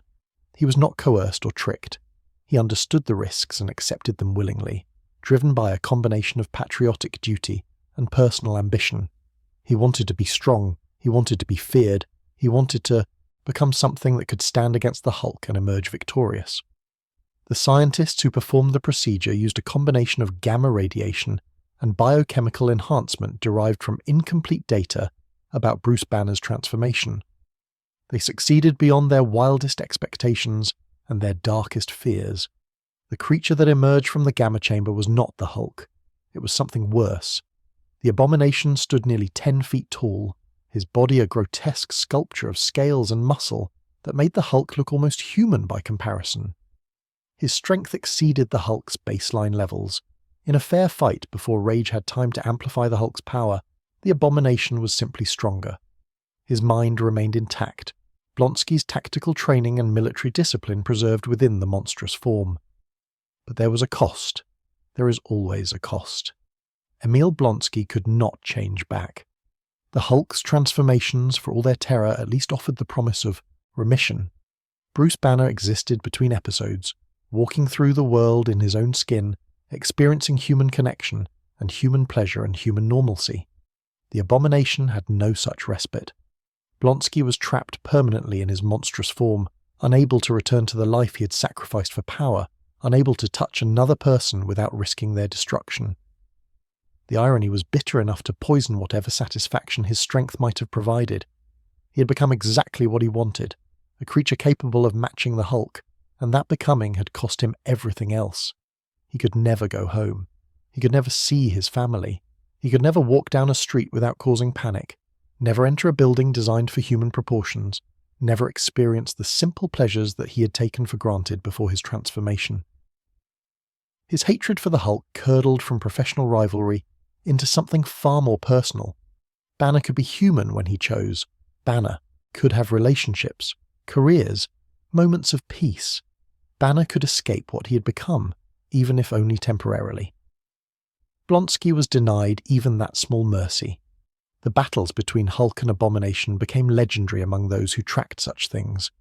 Their clashes leveled city blocks, created craters visible from orbit, generated seismic readings that confused geologists across multiple continents.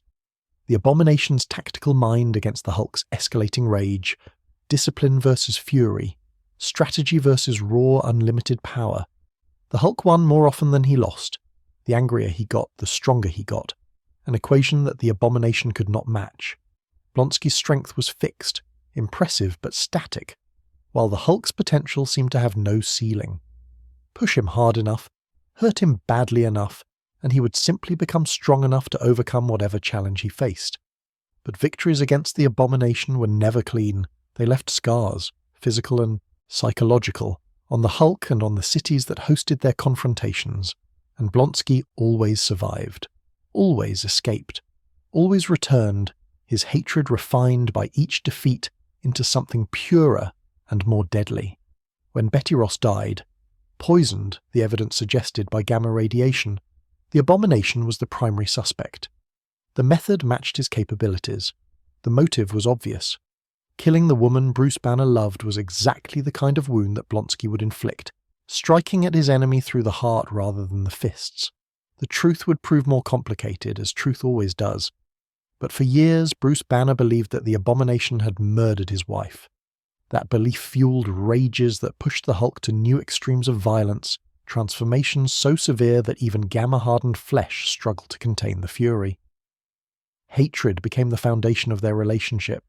Whatever else they might have been, fellow victims of Gamma's gift, soldiers on opposite, sides of a conflict neither fully understood, they were now bound by something stronger. Blonsky had taken Betty. Banner would never forgive him. Their war would continue until one of them was destroyed, and behind both of them, watching from his underground fortresses, the leader took notes.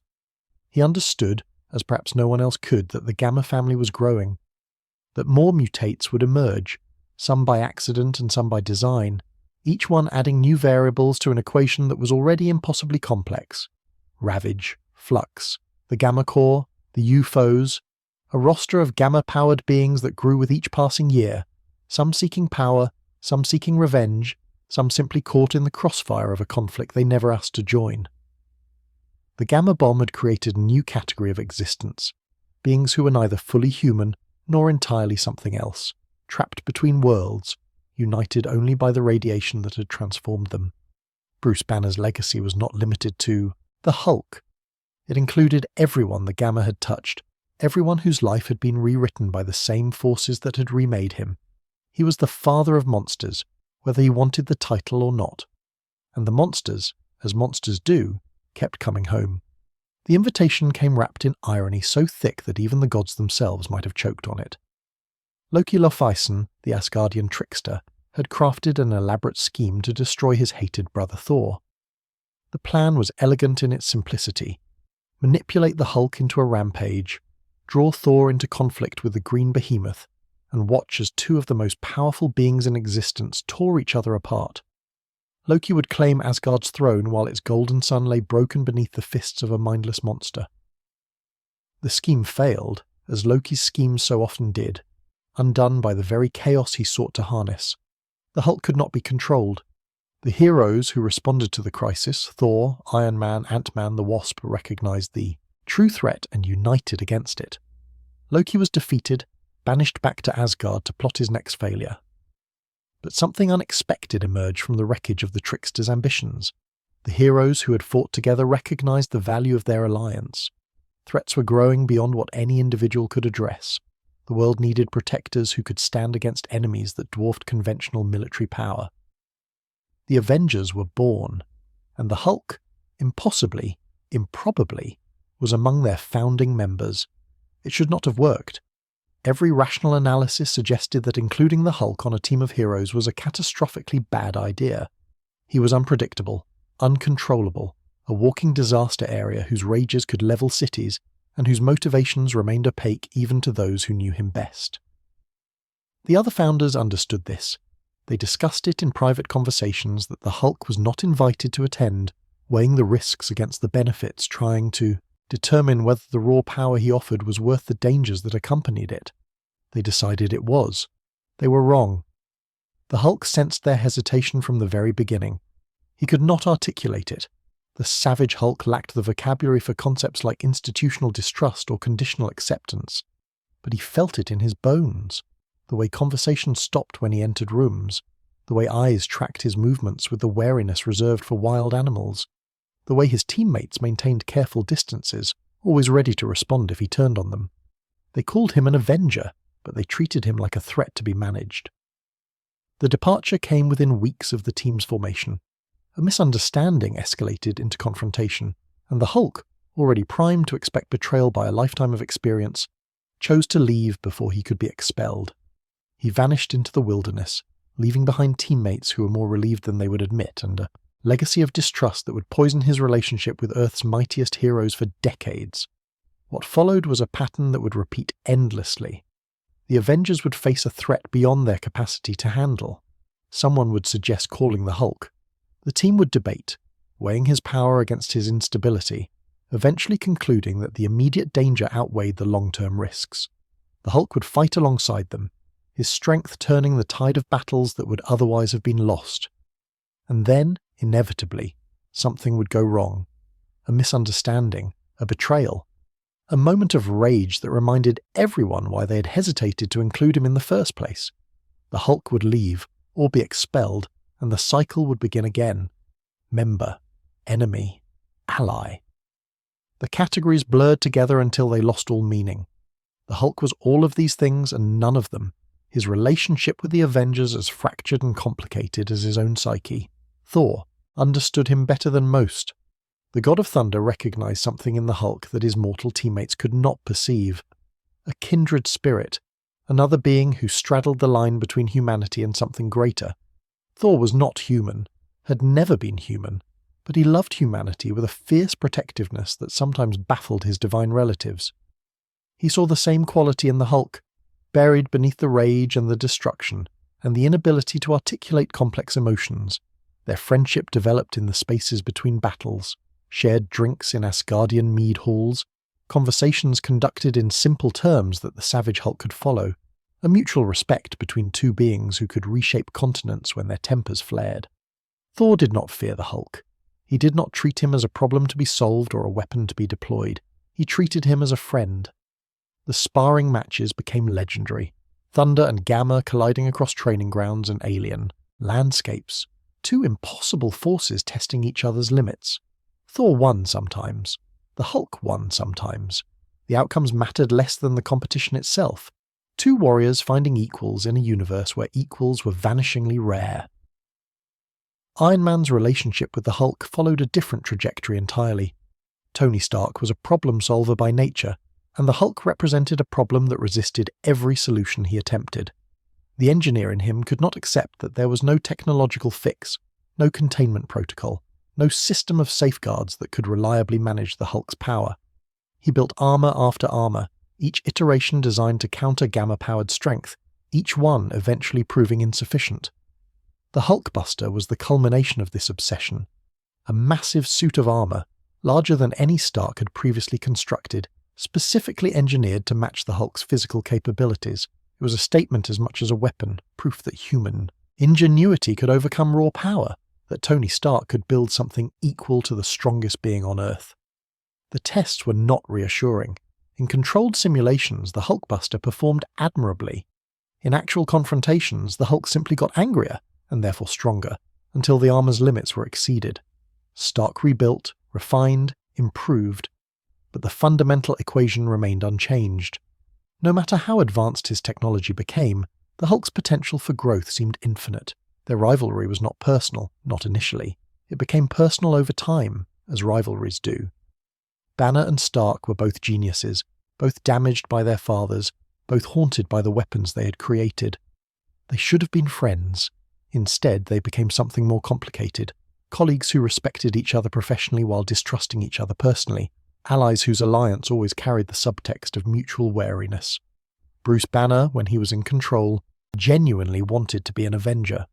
He wanted to belong to something larger than himself, to use his scientific expertise in service of causes that mattered, to be part of a community that accepted him despite his condition. He attended meetings, he contributed to strategy sessions, he formed friendships with teammates who saw him as more than a delivery system for the Hulk. But the Hulk always came back, and when he did, he remembered every sideways glance, every whispered conversation, every moment when his teammates had treated him as a monster rather than a man. The Savage Hulk did not forgive. The Savage Hulk did not forget. The Savage Hulk knew, with the bone-deep certainty of a child who has been repeatedly betrayed, that the people who claimed to be his friends would turn on him eventually. The Illuminati proved him right. Tony Stark, Reed Richards, Black Bolt, Doctor Strange, Charles Xavier, Namor, 6 of the most powerful and influential figures in the superhero community, meeting in secret to make decisions that affected the entire planet. They called themselves protectors, guardians of humanity, who were willing to take necessary actions that public heroes could not. They were, in their own estimation, the adults in the room. They decided that the Hulk was too dangerous to remain on Earth. The debate was heated by all accounts. Namor argued against exile, his own experience as an outsider informing his perspective. Xavier expressed reservations about taking such drastic action without Banner's consent. But Stark and Richards made the case for removal, presenting data on the Hulk's escalating destruction, modelling scenarios in which his rages caused casualties that numbered in the millions. The vote was close, but the outcome was inevitable. The Illuminati concluded that the risk was too great. The Hulk had to go. They did not tell him. They did not offer him a choice. They simply constructed a shuttle, invited Banner to inspect it under false pretenses, and launched him into space while he examined the technology. A note recorded by Stark explained that this was for his own good, that they had found him a peaceful planet where he could live without fear of hurting anyone, that they hoped, someday, he would understand. Bruce Banner watched Earth recede through the shuttle's view screen and felt something he had not felt since childhood. Complete and utter betrayal. The people he had fought beside had trusted despite every instinct screaming at him to remain wary, had decided he was too dangerous to tolerate. They had smiled to his face while planning his exile. They had called him friend while building the cage that would remove him from everything he knew. The Hulk emerged somewhere past the moon, his rage at the betrayal triggering a transformation that shattered the shuttle's interior restraints. He roared into the void, his fury echoing through a vessel designed to carry him to a prison disguised as a paradise. The Avengers had always feared what the Hulk might become if pushed too far. They were about to find out. Before the exile, before the betrayal, before the Illuminati decided that Bruce Banner was a problem requiring a cosmic solution. There was a time when the Hulk found something he had never expected to find. A home. Las Vegas rose from the Mojave Desert like a fever dream made manifest. Neon lights blazing against the darkness, casinos promising fortune to the desperate and the foolish, a city built on the fundamental human belief that luck could be manufactured if you just rolled the dice one more time. It was gaudy, excessive, morally bankrupt in ways that would have horrified Bruce Banner's carefully maintained ethical framework. The Grey Hulk loved it. This was not the Savage Hulk who had battled the Avengers and fled from military pursuit. This was something different, an older persona, the original form that had emerged in those first transformations after the Gamma Bomb, now resurgent after years of suppression. Where the Green Hulk was childlike and reactive, the Grey Hulk was cunning and deliberate. Where the Savage Hulk wanted only to be left alone, the Grey Hulk wanted to indulge. The transformation had shifted again, the internal balance of power tilting toward a persona that Bruce had thought long buried. Night brought the change, as it always had, but now the creature that emerged was smaller than the green behemoth, merely 7 feet tall, his skin the colour of wet concrete, his eyes glittering with an intelligence that the Savage Hulk could never match. And his appetites were considerably more sophisticated. Michael Berenghetti ran the Coliseum Casino with the casual ruthlessness that the Las Vegas underworld demanded. He was not the biggest player in the city's criminal ecosystem, but he had ambitions that outstripped his current resources. What he needed was muscle, the kind of muscle that could discourage competitors, collect debts that more conventional enforcers could not recover, and project the kind of power that made other predators think twice about encroaching on his territory. What he found was Joe Fixit. The name emerged organically, a handle that fit the Grey Hulk's new role like a tailored suit. He fixed problems, he fixed people, he fixed situations that had become inconvenient for his employer. The work was simple, direct, satisfying in ways that heroism had never been. There was no moral complexity to breaking the kneecaps of a man who owed money to the wrong people. There was no ethical ambiguity in convincing a rival casino security chief that early retirement was preferable to continued employment. Joe Fixit wore suits, custom-tailored naturally. Off-the-rack clothing could not accommodate his proportions. Dark fabrics, conservative cuts, the uniform of a professional who took his work seriously. He dated showgirls and cocktail waitresses, women attracted to his power and his money and the dangerous, edge that surrounded him like cologne. He drank expensive whiskey, smoked Cuban cigars, ate steaks that cost more than most people earned in a week. He was, in short, living the life that Bruce Banner had never allowed himself to imagine. The psychological significance of this transformation could not be overstated. The Grey Hulk, Joe Fixit, represented everything that Bruce's conscious mind had repressed since childhood. The desire for power, the enjoyment of violence, the hedonistic impulses that his father's abuse and his mother's death had taught him to bury. In Las Vegas, surrounded by people who celebrated excess rather than punishing it, the Grey Hulk could finally be himself. Bruce Banner still existed, of course. He emerged at dawn, taking control of a body that felt wrong after hours of being 7 feet tall. He would wake in unfamiliar beds, surrounded by evidence of activities he could not remember, his mind struggling to reconcile the scientist he believed himself to be with the enforcer his body had become. The dissociation was almost complete. Joe Fixit and Bruce Banner operated on separate schedules, their lives intersecting only in the liminal moments of transformation. Banner worked during the day, pursuing research that never seemed to go anywhere, maintaining the fiction of a normal existence. Fixit worked at night, building a reputation that spread through the criminal underworld like ripples on dark water. They did not share memories. They did not share values. They barely shared an identity, two souls trapped in the same body, each one convinced that the other was an inconvenient interruption to their real life. The hero community did not know how to respond to Joe Fixit. He was not a villain in the traditional sense. His violence was targeted, professional, confined to people who had chosen to operate outside the law. He did not threaten civilians or pursue world domination, or engage in the grandiose schemes that typically attracted superhero attention. He was simply a very effective criminal, operating in a city that had long since made peace with the presence of organized crime. But he was also the Hulk, the same being who had helped found the Avengers, who had battled cosmic threats and protected the innocent and served, however reluctantly, as one of Earth's mightiest defenders. The moral calculus of treating him as an enemy was complicated by history, by the knowledge that the Green Hulk still existed somewhere beneath the grey exterior, by the hope that this was a temporary aberration rather than a permanent transformation. They left him alone, mostly. The occasional hero would pass through Las Vegas on unrelated business and encounter Joe Fixit in circumstances that demanded acknowledgement. These meetings were tense, charged with unspoken accusations and unstated concerns. Fixit did not pretend to be something he was not. He did not apologize for his choices or promise to reform. He simply conducted his business and waited for the heroes to leave. The conflicts that did arise were internal to the criminal world. Rival organizations tested Berenghetti's new enforcer, sending their own muscle to probe his capabilities. The Maggia, independent operators seeking to establish themselves in Vegas. Occasionally other supervillains who saw the city as an opportunity for expansion. Joe Fixit handled them all. The violence was methodical, almost artistic in its precision. He did not rage like the Savage Hulk, destroying everything in his path without discrimination. He targeted specific individuals, applied specific amounts of force, achieved specific outcomes. Bones were broken with surgical accuracy. Threats were delivered with the calm professionalism of a craftsman discussing his trade. The Grey Hulk was not mindless. He was terrifyingly competent. Berenghetti's rivals learned to respect his boundaries. The Colosseum's profits increased.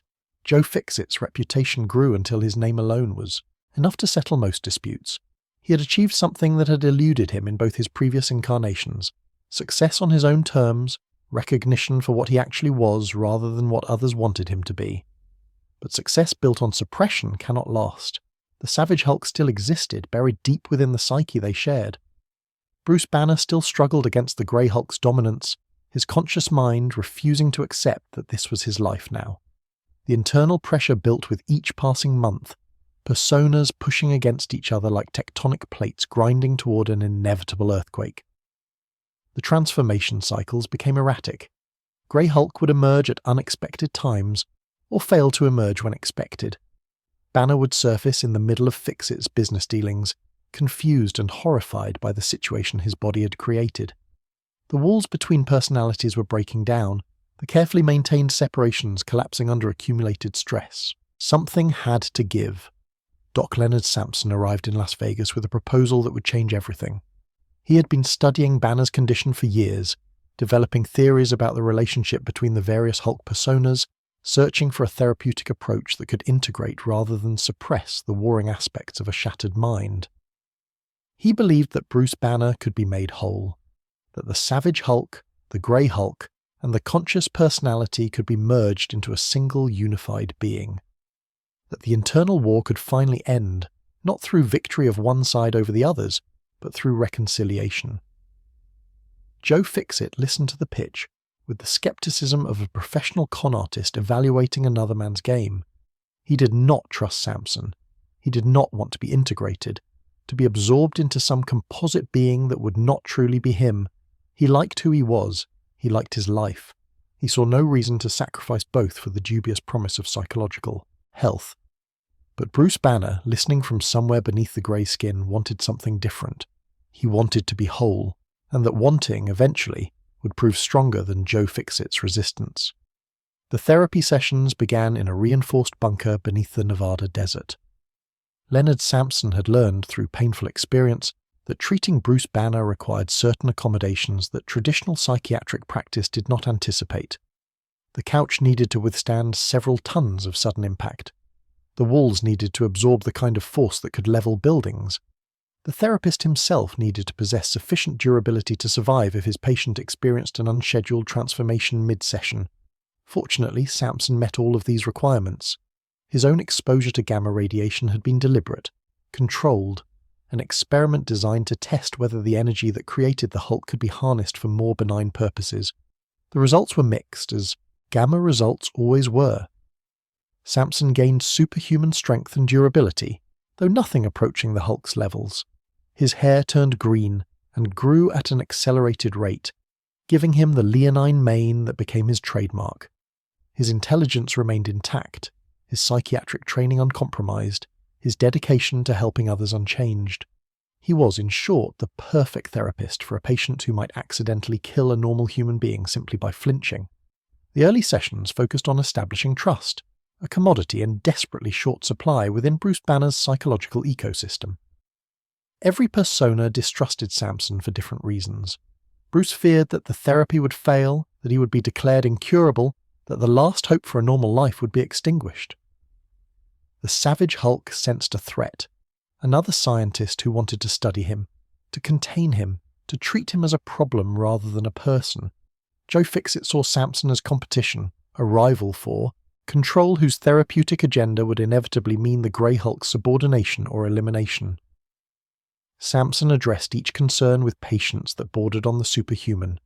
He did not promise cures, he did not make guarantees, he simply showed up, session after session, listening without judgment, building the foundation of trust that meaningful therapy required. Months passed. Years.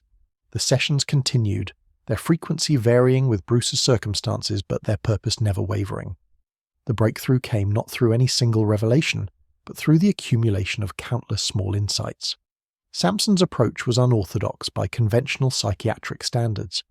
He used hypnosis to access the deeper layers of Bruce's psyche, guiding his patient through internal landscapes that resembled nothing so much as the architecture of a haunted house. He encountered the personas directly, speaking with the Savage Hulk in the simple terms the childlike being could understand, negotiating with Joe Fixit in the transactional language the Grey Hulk respected. And he discovered something that changed everything. The personas were not enemies. They were fragments of a single consciousness, each one carrying burdens that the others could not bear. The Savage Hulk held Bruce's capacity for emotional expression, the feelings that his childhood had taught him to suppress. Joe Fixit held his desires, the wants and needs that his ethical framework had learned to deny. Bruce Banner himself held the intellect, the control, the ability to navigate a world that punished deviation from acceptable norms. They were not fighting each other, they were protecting each other, maintaining separations that allowed each fragment to function without being overwhelmed by the burdens the others carried. The war within Bruce Banner's mind was not a war at all. It was a system, dysfunctional but coherent. designed to keep an unbearable whole divided into bearable parts. Integration, Sampson realized, did not mean eliminating the personas. It meant convincing them that unity was safer than separation, that they could share their burdens rather than carrying them alone, that the whole they formed together would be stronger than the fragments they maintained apart. The process was agonizing. Under deep hypnosis, Sampson guided Bruce through confrontations that had been avoided for decades. The savage Hulk faced the memories of childhood abuse that his rage had been created to address. Joe Fixit acknowledged the loneliness beneath his hedonism, the desperate need for connection that his cynical facade concealed. Bruce Banner accepted the parts of himself he had spent a lifetime denying, the anger, the desire, the capacity for violence that his conscious mind had insisted did not exist. They met in a space that existed only within Bruce's psyche, a conference room of all things, the kind of bland corporate environment that suggested negotiation rather than conflict. The savage Hulk sat at one end of the table, massive and confused, his green skin seeming to glow in the imaginary fluorescent light. Joe Fixit sat at the other end, arms crossed, his grey features arranged in an expression of profound skepticism. And Bruce Banner sat between them, smaller than either, more fragile than both, the common thread that connected these impossible beings. Sampson facilitated the conversation. He translated between personas who spoke different emotional languages. He diffused tensions when old resentments threatened to derail the process. He reminded them, again and again, that they were not enemies, that they had been protecting each other all along, that the walls between them had been built from love as much as fear.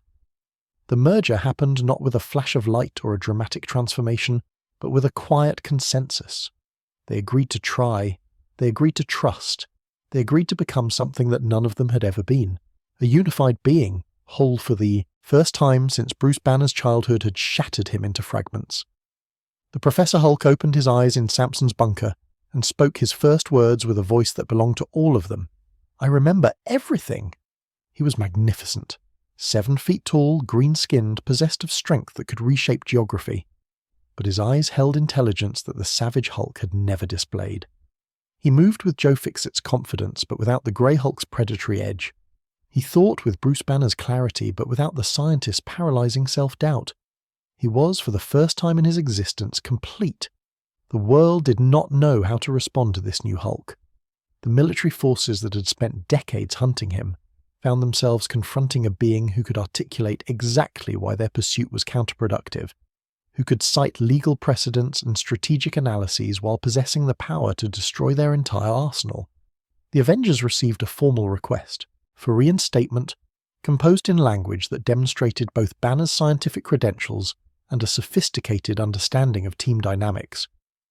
The Professor Hulk did not rage. He reasoned. He planned. He approached problems with the methodical precision of a researcher and the tactical awareness of a seasoned warrior. His strength remained as overwhelming as ever, but it was now directed by an intellect capable of calculating optimal applications of force. The Pantheon recognized his potential immediately. They were a group unlike any other in the superhuman community, immortal beings, each one touched by forces that placed them outside normal human experience. They operated from a hidden installation called the Mount, buried beneath the desert, pursuing agendas that spanned centuries rather than news cycles. Their leader, Agamemnon, claimed descent from the gods of ancient Greece, and whether or not his claims were literally true, his power was undeniable. He offered the Professor Hulk something no one else could, a place where his capabilities would be used rather than feared, a mission that matched his potential, a family of beings who understood what it meant to exist outside the boundaries of ordinary humanity. The Professor Hulk accepted. The years that followed were, by any objective measure, the most successful of Bruce Banner's life. He led Pantheon missions that addressed threats beyond the scope of conventional heroes. He formed relationships with teammates who respected him for what he was rather than fearing him for what he might become. He published papers under his own name, attended conferences, contributed to scientific discourse in ways that had been impossible when transformation could occur without warning. He was happy, or something close to happy, a state of existence that Bruce Banner had learned to distrust, knowing from bitter experience that happiness was always temporary, always a prelude to the next catastrophe. The cracks appeared slowly. Stress triggered them at first, moments of extreme pressure when the unified persona struggled to maintain its coherence. The savage Hulk's impulses would surface, demanding action when the professor's intellect counselled patience. Joe Fixit's cynicism would emerge, questioning alliances that the merged being had chosen to trust. Bruce Banner's self-doubt would assert itself, undermining confidence that had seemed unshakable. The integration was not complete. It had never been complete. The merger had created a functional whole from dysfunctional parts, but the parts still existed, suppressed rather than eliminated, pushed down rather than resolved. The Professor Hulk was a truce, not a cure, a management strategy, not a solution. And beneath it all, deeper than Samson's therapy had reached, something else was stirring. The Devil Hulk had been watching from the shadows of Bruce's psyche since before the gamma bomb detonated. He was older than the other personas, more fundamental, a response to childhood trauma so severe that even the fragments did not fully acknowledge his existence. He had allowed the integration to proceed because the Professor served his purposes. Protecting Bruce Banner was easier when the host was functional, when he was not being hunted across continents, when he had resources and allies rather than isolation and desperation. But the Devil Hulk had his own agenda, his own understanding of what Bruce needed, his own definition of protection that did not always align with what the other personas might have chosen. He waited. He watched. He gathered strength in the darkness where no therapy could reach. The Professor Hulk represented hope, proof that Bruce Banner's condition could be managed, that the warring aspects of his nature could coexist, that something resembling a normal life was possible even for the strongest and most tormented being on Earth. But hope, in the Hulk's world, was always temporary, and the darkness was always patient. The shuttle was supposed to take him somewhere peaceful. That was what the message said. The recording that Tony Stark had left, playing on a loop as the Earth shrank to a blue marble in the viewport, and then disappeared entirely. The Illuminati had found a planet, the voice explained. A world without intelligent life, without civilizations that could be threatened, without anything that the Hulk's presence might endanger. He could live there in peace. He could finally be free. Bruce Banner listened to the message 17 times before the Hulk emerged and destroyed the console playing it. The rage that followed was absolute, a fury so complete that it transcended the categories Banner's fragmented psyche had constructed to contain it. This was not the savage Hulk's childlike tantrum, or Joe Fixit's calculated violence, or the Professor's controlled application of force. This was something older, darker, a response to betrayal that reached down to the bedrock of his being and found only more betrayal beneath. They had smiled at him, shaken his hand, called him friend and colleague and ally, and the entire time they had been planning this, his removal, his exile, his banishment from the only world he had ever known. The people he had trusted most had decided without consulting him that he was too dangerous to exist among them. His father had called him a monster. The military had hunted him as a monster. Now the heroes had confirmed what everyone had always believed. Bruce Banner was not worth saving. He was only worth removing. The shuttle's navigation system had been programmed with a destination that no longer mattered. The Hulk's rampage damaged critical components, sending the vessel spiraling off course, tumbling through a wormhole that should not have existed, emerging in a region of space that no Earth-based astronomer had ever mapped. Sakaar hung in the void like a wound in the fabric of reality.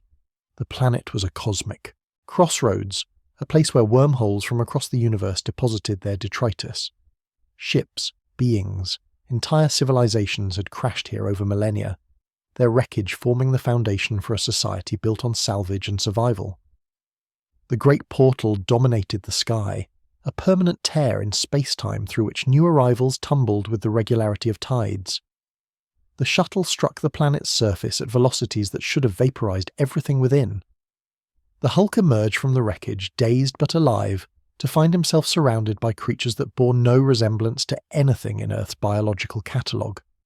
Insectoid warriors, reptilian humanoids, beings whose anatomies defied classification. They looked upon him with expressions that combined curiosity and calculation in equal measure. They saw what the Illuminati had seen, power beyond measure, waiting to be exploited. The obedience disc was inserted into the base of his skull before he fully understood what was happening. The device was elegant in its cruelty. a technology developed through centuries of enslaving beings far more powerful than their captors.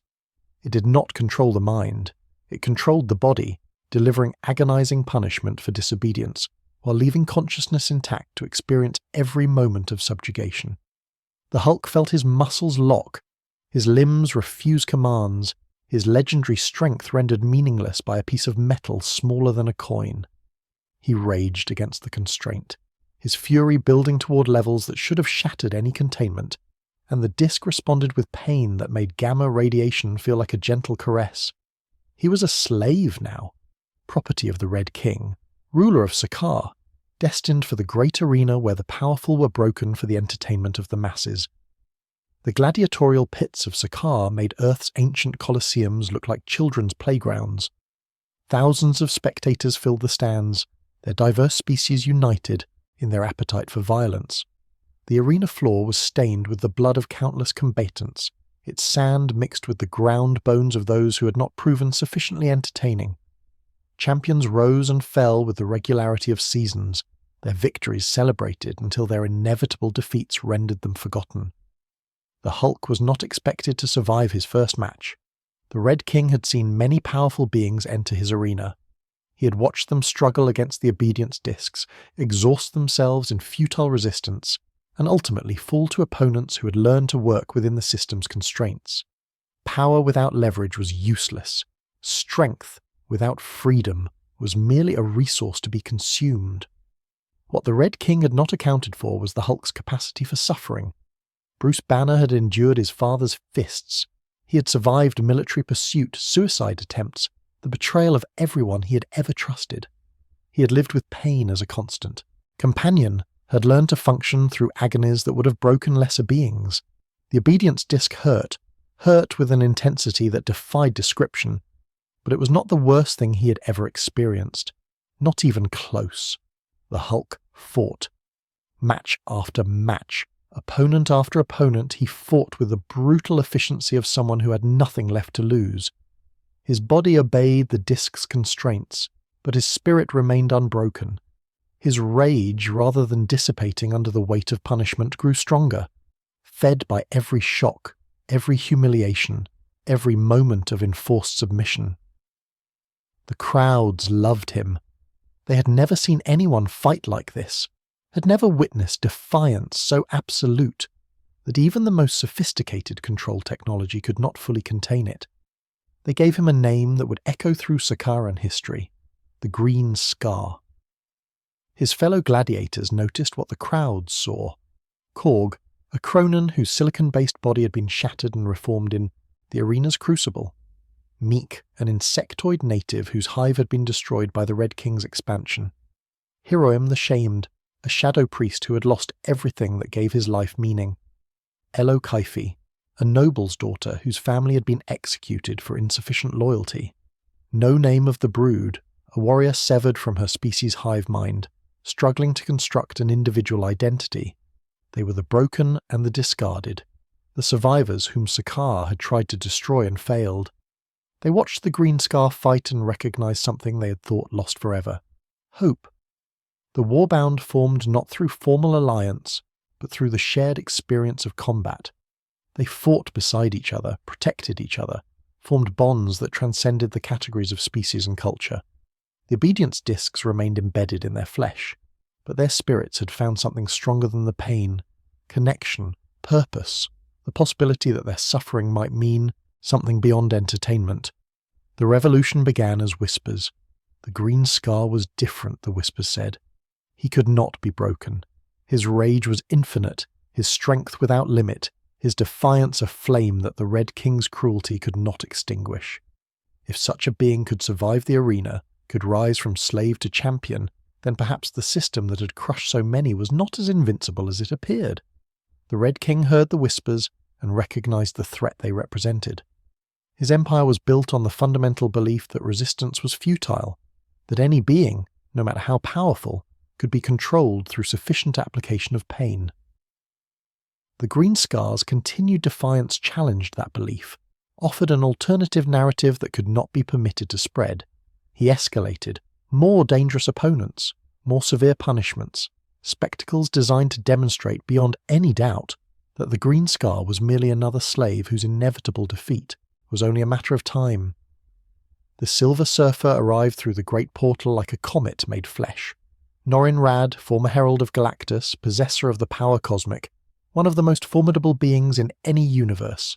He had been captured, bound by an obedience disc of his own, forced into the arena to face the champion that all of Sakaar was talking about. The match was meant to be definitive. Two impossible powers colliding until one was destroyed, proving that no being was beyond the Red King's control. The battle that followed shattered the arena itself. The Hulk and the Silver Surfer clashed with forces that the stadium's architecture could not contain. Walls crumbled, stands collapsed. Spectators fled in terror as two titans demonstrated exactly why they should never have been brought together. And in the chaos, the Hulk did something that should have been impossible. He destroyed the Silver Surfer's obedience disc. The implications took a moment to register. If one disc could be destroyed, all discs could be destroyed. If the Surfer could be freed, anyone could be freed. The fundamental premise of Sakaaran society, that sufficient power could be controlled through sufficient pain, collapsed in the moment that Norrin Radd rose unshackled from the arena floor. The Silver Surfer chose to leave, departing through the same portal that had delivered him, seeking his own path through a cosmos that no longer held him prisoner. But his freedom had ignited something that could not be extinguished. The slaves began to rise. Kyera the Old Strong had served the Red King since childhood. She was his warbound, his most trusted enforcer, a warrior whose mastery of the old power, the living strength of Sakaar itself, made her nearly unstoppable. She believed in the Empire because the alternative was chaos. She enforced its laws because order, even brutal order, was preferable to the anarchy that had claimed her village, her family, her entire world before the Red King imposed his peace. She was sent to stop the Greenscar's rebellion. She found something else entirely. The Red King's response to the uprising revealed the truth that Kyera had spent her life denying. He deployed the spikes, parasitic organisms that transformed their hosts into mindless killing machines, against his own citizens. Entire cities burned. Millions died. The order that Kyera had dedicated her life to preserving was revealed as nothing more than a tyrant's convenience, discarded the moment it became inconvenient. She stood in the ashes of a village that reminded her of her own lost home, and made a choice that would define the rest of her existence. Kyera joined the warbound. Her defection shattered the Red King's remaining support. The rebellion that had begun as whispers became a roar, an army of the freed and the furious marching on the capital with the Green Scar at their head. The battles that followed were apocalyptic. Entire regions devastated, the planet itself groaning under the weight of forces it was never meant to contain. The Red King fell, his palace burned, his empire collapsed into the dust from which it had been built, and the Hulk, impossibly, improbably, was crowned king. Sakaar needed a ruler, the warbound needed a leader, Kyera needed, and this surprised her more than anything, a partner. They married in a ceremony that blended traditions from a dozen different cultures, their union symbolizing the new Sakaar that was rising from the ashes of the old. For a brief, shimmering moment, Bruce Banner found peace. He ruled wisely, with Kyera's counsel tempering his rage and his strength enforcing her justice. The planet began to heal. Former slaves built new lives in the shadow of their liberation. The warbound served as advisors, protectors, the foundation of a government that sought to be worthy of the revolution that had created it. Kyera told him she was pregnant. The Hulk, the monster, the outcast, the being who had been told his entire life that he destroyed everything he touched, was going to be a father. The joy he felt in that moment was absolute, uncomplicated by the doubts and fears that had poisoned every other happiness he had ever known. Then the shuttle exploded. The same vessel that had carried him to Sakaar, damaged but not destroyed, its warp core destabilized by forces no one had detected. The explosion consumed the capital city. Millions died in an instant, including Kyera, including the child she carried, including every hope that Bruce Banner had allowed himself to feel. He found her body in the ruins, or what remained of her body. The woman who had taught him that he could be more than a monster, reduced to ash and memory by the technology of the people who had exiled him. The Illuminati had done this, their shuttle, their betrayal, their arrogance, sending him away in a vessel that became a bomb. The grief that followed was oceanic. The rage that rose from beneath it was something else entirely. The Hulk threw back his head and screamed, and the scream cracked the planet's crust for miles in every direction. The warbound gathered around their king as he wept over his wife's remains. They had followed him through slavery and revolution. They had believed in his vision of a better world. Now they would follow him to war. Earth had taken everything from him. Earth would pay. The stone ship emerged from the wormhole like a fist punching through the fabric of reality. Earth's early warning systems detected it immediately. A vessel of unknown origin, moving at velocities that suggested technology far beyond human capability. Its trajectory locked on a course that would bring it to the planet's surface within hours. Military commanders scrambled to assess the threat. Astronomers struggled to identify the craft's origin. Politicians demanded answers that no one could provide. The Avengers knew. The moment the ship's silhouette appeared on their screens, they understood exactly what was coming. Tony Stark stared at the image with an expression that combined resignation and dread in equal measure. The bill for the Illuminati's decision was about to come due, and the interest had compounded into something that might bankrupt the entire planet. The Hulk had come home. The broadcast reached every screen on Earth simultaneously. Television, computer, phone. Any device capable of receiving a signal found itself displaying the same image. The Hulk's face scarred and terrible, his eyes burning with a grief that had been forged into something far more dangerous. Behind him stood the warbound, warriors from a world that most humans had never heard of, their expressions promising that the message about to be delivered was not a bluff. "You sent me away," the Hulk said, his voice carrying the weight of dead worlds. "You thought I was a monster. You were right. But you made me a king. You gave me a world, a wife, a child, and then you took them away." He paused, and in that pause the entire planet held its breath. "I am not here to conquer. I am not here to destroy. I am here for justice. The Illuminati will answer for what they have done. Anyone who stands in my way will learn why they call me the World Breaker." The transmission ended. The stone ship continued its descent. New York City began the largest evacuation in human history. Black Bolt was the first to fall. The king of the Inhumans had been a member of the Illuminati, had voted to exile the Hulk, had remained silent, as he always remained silent, his voice a weapon too powerful for casual speech, when the decision was made. He met the green scar in the ruins of the Inhumans' former home, prepared to end the threat with a single word. He never got the chance. The Hulk moved with speed that should have been impossible for a being his size. He crossed the distance between them before Black Bolt could draw breath, before the sonic devastation could form in the Inhuman King's throat. His fist connected with a force that registered on seismographs 3 continents away. Black Bolt's voice could shatter mountains. It could level cities. It had been considered by those who track such things one of the most destructive powers in existence. The Hulk took the full force of that voice and kept coming. The battle lasted 11 minutes. When it ended, the king of the Inhumans lay broken in the rubble of his palace, defeated by a being whose rage had rendered him immune to attacks that would have annihilated lesser opponents. The message was clear. If Black Bolt could not stop the Hulk, no one could. The heroes of Earth mobilized anyway. Tony Stark had prepared for this possibility. The Hulkbuster satellites had been in orbit for years, waiting for the scenario that everyone hoped would never arrive. They represented the pinnacle of human engineering applied to the specific problem of neutralizing gamma-powered threats. Orbital weapons platforms, capable of delivering payloads that could theoretically incapacitate even the strongest being on the planet. The Hulk swatted them out of the sky like annoying insects. The debris rained down over the Atlantic, billions of dollars in advanced technology reduced to scrap metal by a single contemptuous gesture. Stark watched from the command center of Avengers Tower, his face pale, his calculations collapsing in real time as the being he had helped exile demonstrated exactly how badly the Illuminati had underestimated him. The tower fell next. Iron Man engaged the Hulk in the streets of Manhattan, his armor cycling through every weapon system, every countermeasure, every desperate innovation that the greatest engineering mind on Earth could devise. None of it mattered.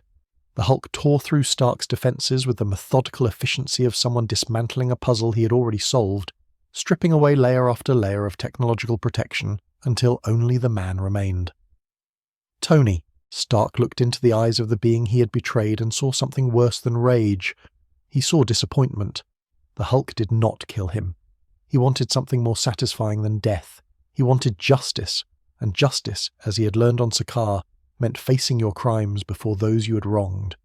The X-Men arrived in force, believing that their combined powers might succeed where individual heroes had failed. They were wrong. The Hulk walked through their attacks with the patience of a mountain enduring rain. Psychic assaults shattered against mental defenses forged in the crucible of unimaginable trauma. Energy blasts and physical strikes landed without effect, their force absorbed by a body that had become something beyond conventional biology. Professor Xavier was not present. A mercy, perhaps, given what the Hulk had planned for the other members of the Illuminati. But his students fought in his stead, throwing everything they had at a threat that simply could not be stopped. When the battle ended, the X-Men were scattered across the devastated streets of Manhattan. Not dead. The Hulk was being very careful about that. He wanted his enemies alive to face judgment. He wanted them to understand exactly why this was happening, to carry the weight of their choices for the rest of their lives.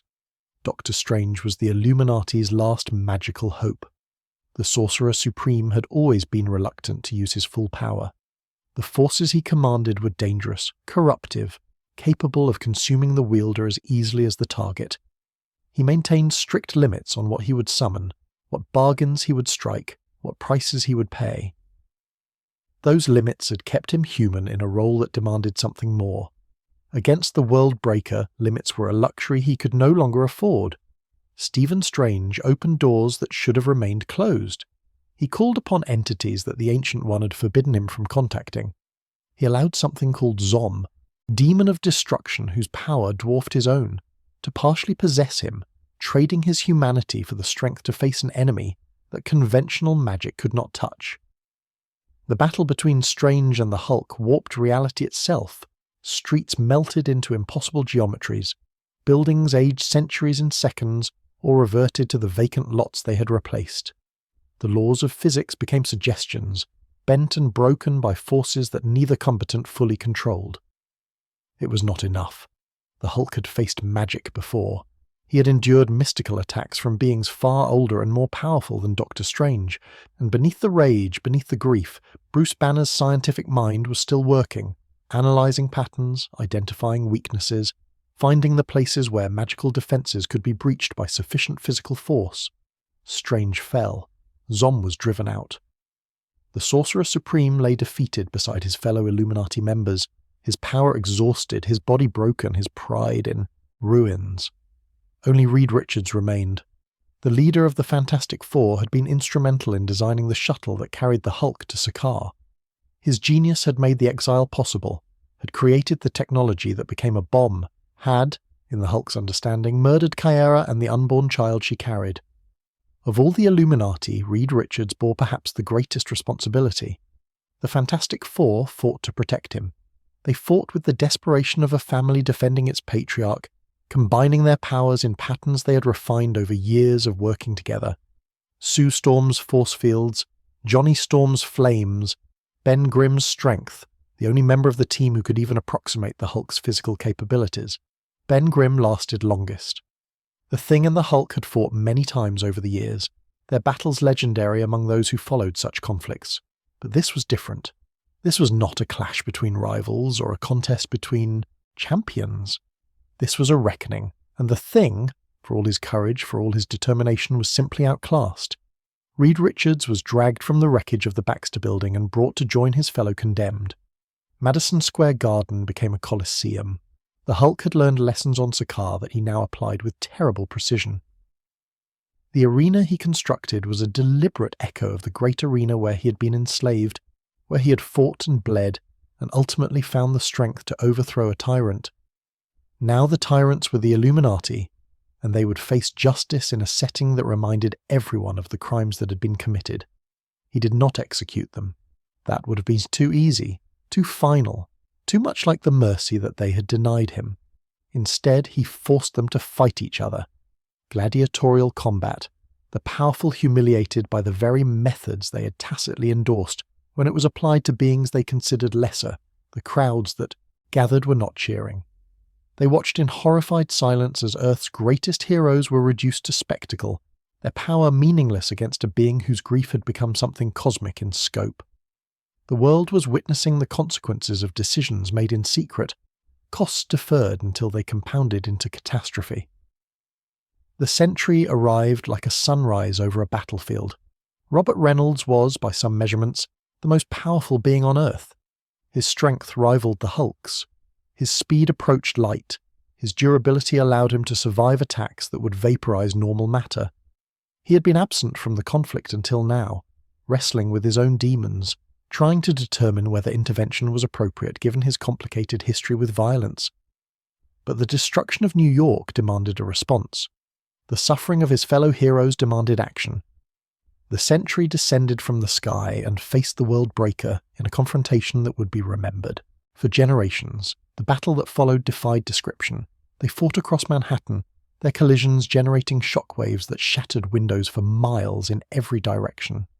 They fought through buildings, through streets, through the bedrock beneath the city. The seismologists who monitored the engagement later calculated that their battle generated more energy than several nuclear weapons detonated simultaneously. The Sentry pushed the Hulk to limits he had never reached. For the first time since the shuttle explosion, the Green Scar faced an opponent who could match his rage, who could absorb his blows without breaking, who could strike back with force sufficient to actually cause pain. They pushed each other to the point of exhaustion, and beyond. The Sentry's golden aura flickered and died. The Hulk's green skin began to fade to something paler, something human. They had fought themselves empty, had expended so much energy that neither could maintain their transformed states. Bruce Banner and Robert Reynolds collapsed beside each other in the ruins of what had once been a city block, both too depleted to continue, both finally, mercifully, at peace. And then Mech spoke. The insectoid warbound had been silent throughout the campaign, following his king without question, supporting the war that he believed would avenge Sakaar. But now, in the aftermath of the battle, with the Hulk reverted to Banner and unable to prevent what was about to happen, Meek revealed a truth that shattered everything.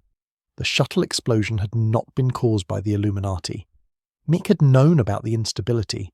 Meek had seen the warnings and ignored them.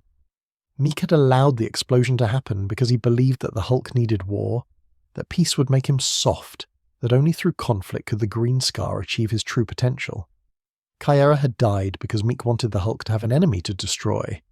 Bruce Banner felt the revelation like a physical blow. The rage that had sustained him across light years of space, that had driven him to bring Earth's heroes to their knees, had been based on a lie. The Illuminati had betrayed him. That part remained true, but they had not killed his wife. His own ally had done that. Someone he had trusted, had fought beside, had called warbound. The grief returned, more terrible than before, because now it was laced with the understanding that his vengeance had been misdirected. "Stop me," Banner whispered to Tony Stark. "I can feel him coming back, angrier than before. Stop me before I destroy everything." Stark activated the remaining orbital weapons. Satellites that had survived the initial assault locked onto Banner's position and fired, not Hulkbuster technology, but something older, something designed simply to deliver overwhelming force to a single point. Bruce Banner did not resist. He allowed the weapons to strike, allowed their payload to drive him into the ground, allowed the transformation to be arrested before the Hulk could emerge and finish what they had started. The World War was over. New York lay in ruins, billions of dollars in damage, countless injuries. A hero community shattered by the revelation of the Illuminati's existence and the consequences of their arrogance. The Hulk was captured, imprisoned in a facility buried miles beneath the desert, sedated and contained by technology that everyone knew would eventually fail. But the war was over. For now. The monster appeared without warning and without explanation. In the aftermath of World War Hulk, while Bruce Banner remained sedated in a containment facility buried beneath the New Mexico desert, a new creature emerged to fill the void he had left. This being was not green but crimson, the colour of arterial blood, of emergency lights, of warnings that arrived too late to prevent catastrophe.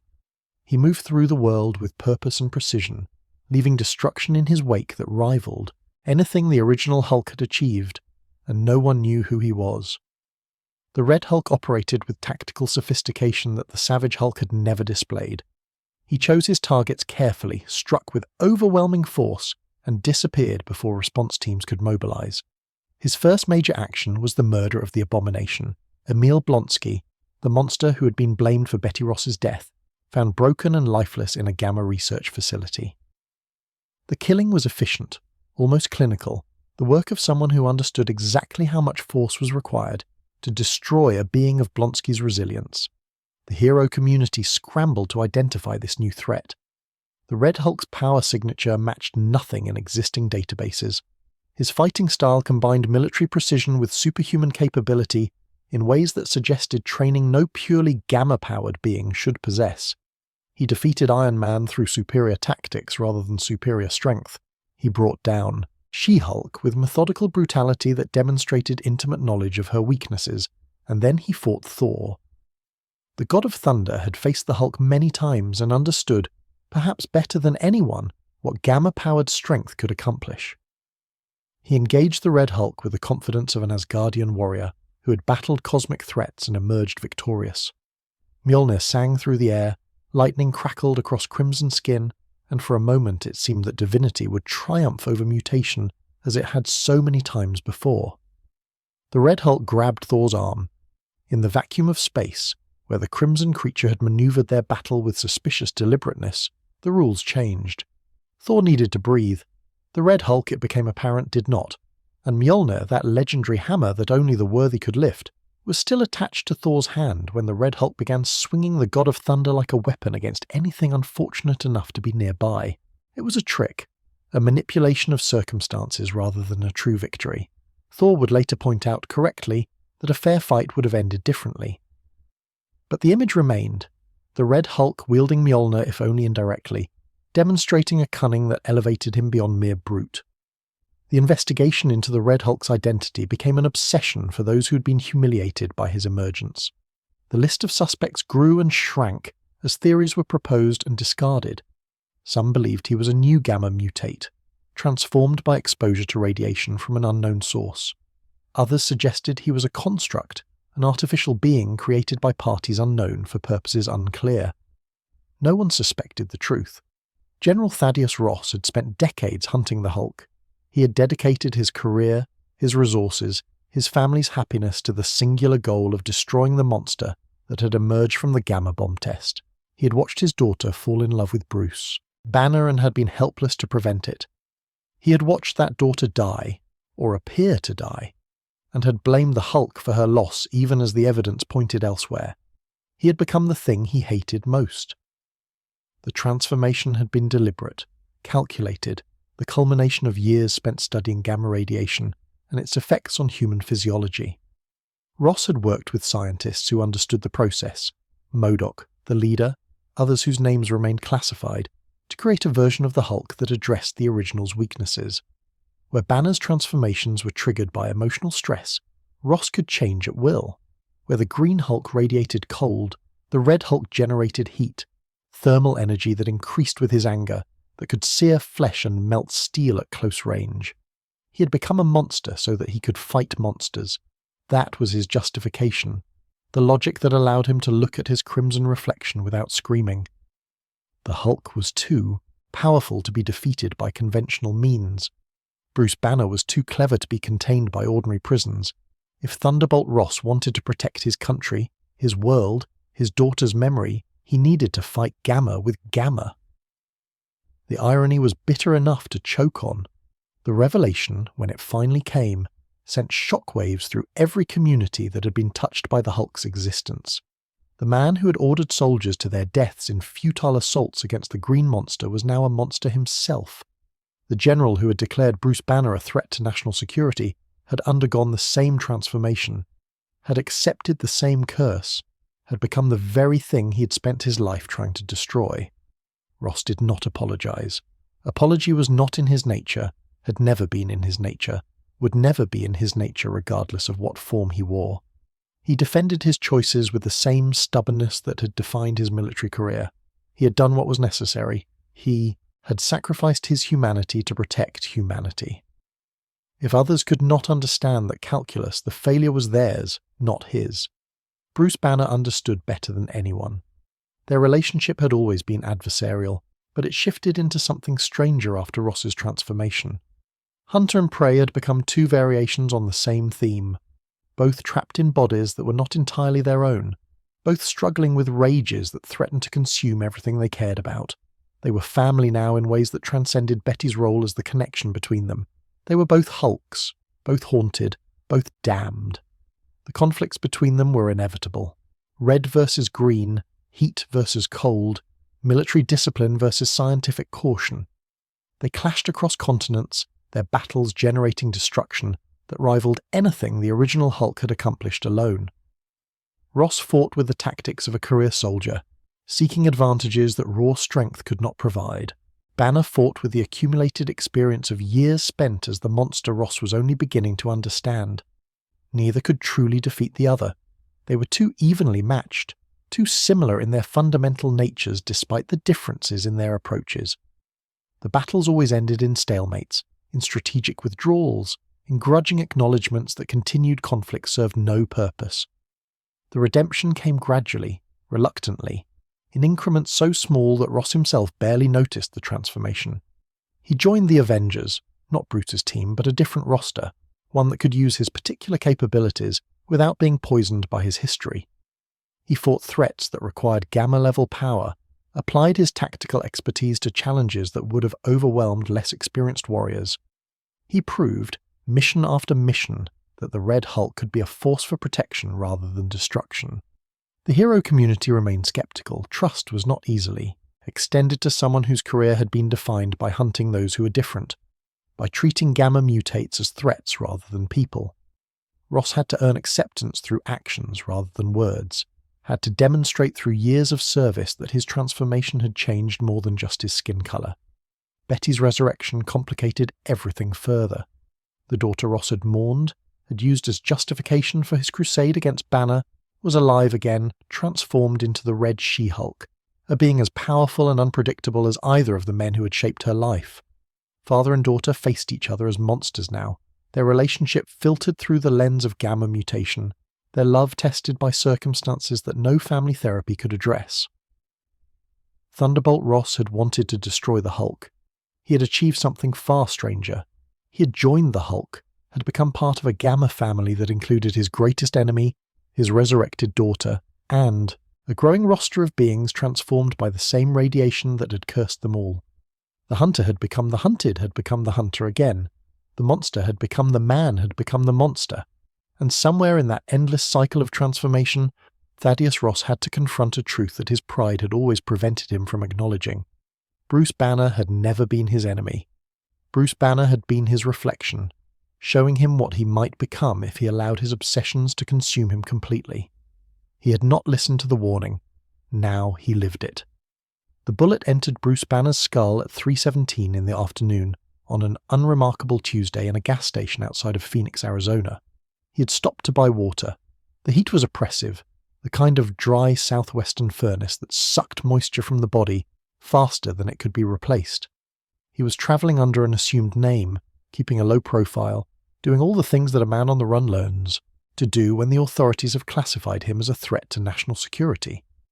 He did not notice the young man with the gun until the barrel was pressed against the back of his head. The shooter was 12 years old. His father had died during one of the Hulk's rampages, not killed directly, but caught in the collapse of a building that the monster's passage had destabilized. The boy had spent years nurturing hatred, had tracked Banner across state lines, had stolen his uncle's pistol for this specific moment. He wanted the man who had made him an orphan to know why he was dying. He pulled the trigger. Bruce Banner's body collapsed between the aisles of the convenience store, blood pooling beneath his shattered skull, his eyes open and empty and unmistakably dead. The clerk called the police. The boy did not resist arrest. By the time the sun set over the Arizona desert, Bruce Banner had been pronounced dead at the scene, his body transferred to a local morgue pending identification and notification of next of kin. The sun set. And Bruce Banner opened his eyes. The morgue attendant who witnessed what happened next would spend the rest of his life in therapy, trying to process images that human psychology was not designed to contain. The body that had been dead, certifiably, undeniably dead, with a bullet wound that had destroyed significant portions of the brain, began to move. Not the twitching of residual nerve impulses, not the settling of gases in decomposing tissue, deliberate movement, purposeful movement. The movement of something that was waking up. The transformation that followed was unlike any the Hulk had previously exhibited. The flesh that knit itself together was not merely healing, but reconstituting, rebuilding structures that had been obliterated, restoring a brain that no longer existed from templates that seemed to come from nowhere. And the being that rose from the morgue table was not the Savage Hulk, not the Professor, not Joe Fixit or any of the personas that the world had learned to recognize. This was something older, something that had been waiting in the darkness of Bruce Banner's psyche since before the Gamma Bomb, since before his childhood trauma, since before the beginning of everything. The Devil Hulk had finally emerged. He was massive in ways that transcended physical dimensions. His skin was green, but it was a green that seemed to absorb light rather than reflect it, a colour that the eye struggled to process. His face was angular, almost reptilian, with eyes that glowed with intelligence, and something that might have been called malevolence, if the word were not so inadequate for what lurked behind them. And when he spoke, his voice carried the weight of absolute certainty. I am the one who protects Bruce Banner. I have always been the one who protects Bruce Banner, and I will never let him die. The immortal Hulk had announced himself to the world. The investigations that followed revealed a truth that should have been impossible. Bruce Banner could not stay dead. Researchers who examined the data, carefully from a safe distance, discovered that every recorded instance of the Hulk's apparent death had been followed by resurrection. Bullets, bombs, disintegration, even the void of space had failed to produce a permanent end. The Hulk always returned. But why? The answer lay in something called the Green Door. Gamma radiation, it emerged, was not merely a form of electromagnetic energy. It was a key, a means of accessing a dimension that existed beneath the fabric of conventional reality. Every gamma mutate, from the Hulk to the Abomination to the Leader and beyond, had been marked by their exposure. They were connected to this other place, their transformations drawing power from sources that physics could not measure or explain. When gamma mutates died, they did not simply cease to exist. They passed through the Green Door, entering a realm called the Below Place. And in the Below Place, something was waiting for them, the one below all. To understand this entity requires abandoning conventional frameworks of good and evil, of divinity and demonology. The Marvel Universe had always acknowledged the existence of a supreme being, the one above all, the ultimate source of creation, the consciousness that existed at the apex of existence. This being was love and light, and the generative force that had birthed reality itself. The one below all was its opposite. Not Satan, not Mephisto, not any of the demons or dark gods that populated the universe's lower hierarchies. The one below all was the shadow cast by creation, entropy personified, destruction incarnate, the ultimate end that waited at the bottom of all things. It existed in the below place, a dimension beneath hell itself, a realm so far removed from light and life that merely perceiving it threatened sanity.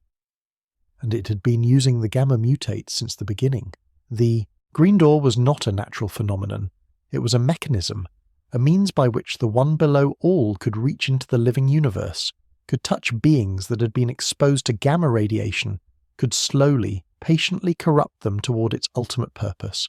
Every transformation, every death and resurrection, every moment of gamma-powered rage had been feeding something that wanted only one thing, to enter reality and unmake it completely. The Hulk was not merely Bruce Banner's curse.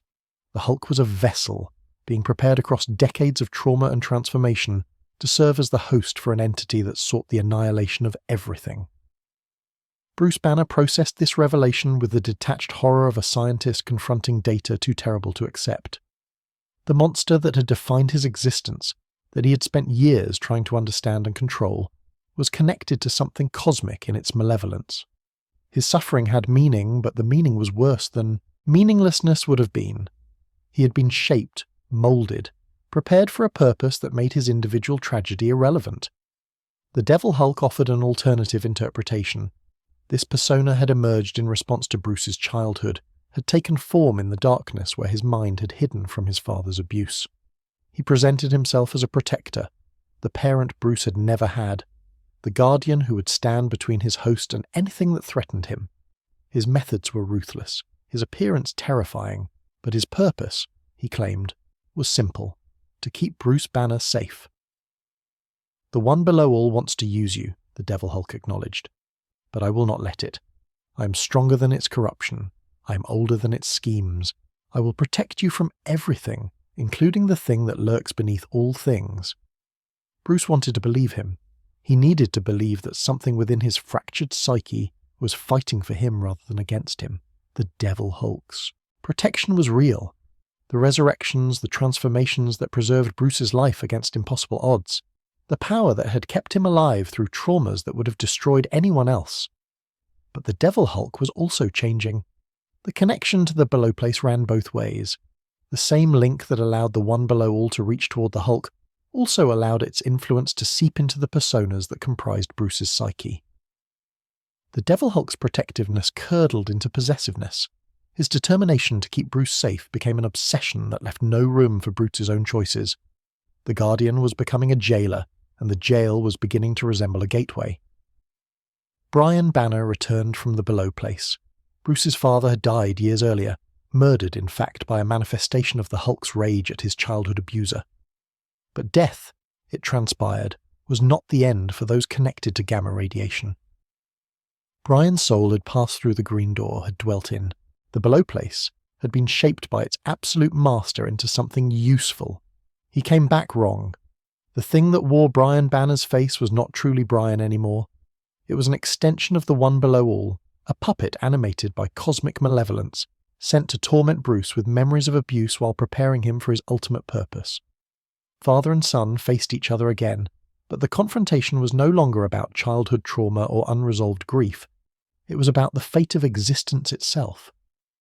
"You were always meant for this," the Brian thing said with a smile that belonged to something that had never been human. "Every blow I struck was shaping you. Every scream you swallowed was preparation. You were being forged into a vessel, son, a vessel for the end of all things." The horror of this revelation struck Bruce harder than any physical blow. His entire life, the abuse, the gamma bomb, the transformations, the countless deaths and resurrections, had been orchestrated. He was not the victim of random tragedy, but the product of cosmic manipulation, a weapon being prepared across decades for an apocalypse that would unmake reality itself. The fight against the One Below All became the defining conflict of the Immortal Hulk era. Bruce and his various personas battled not merely for survival, but for the soul of their shared existence.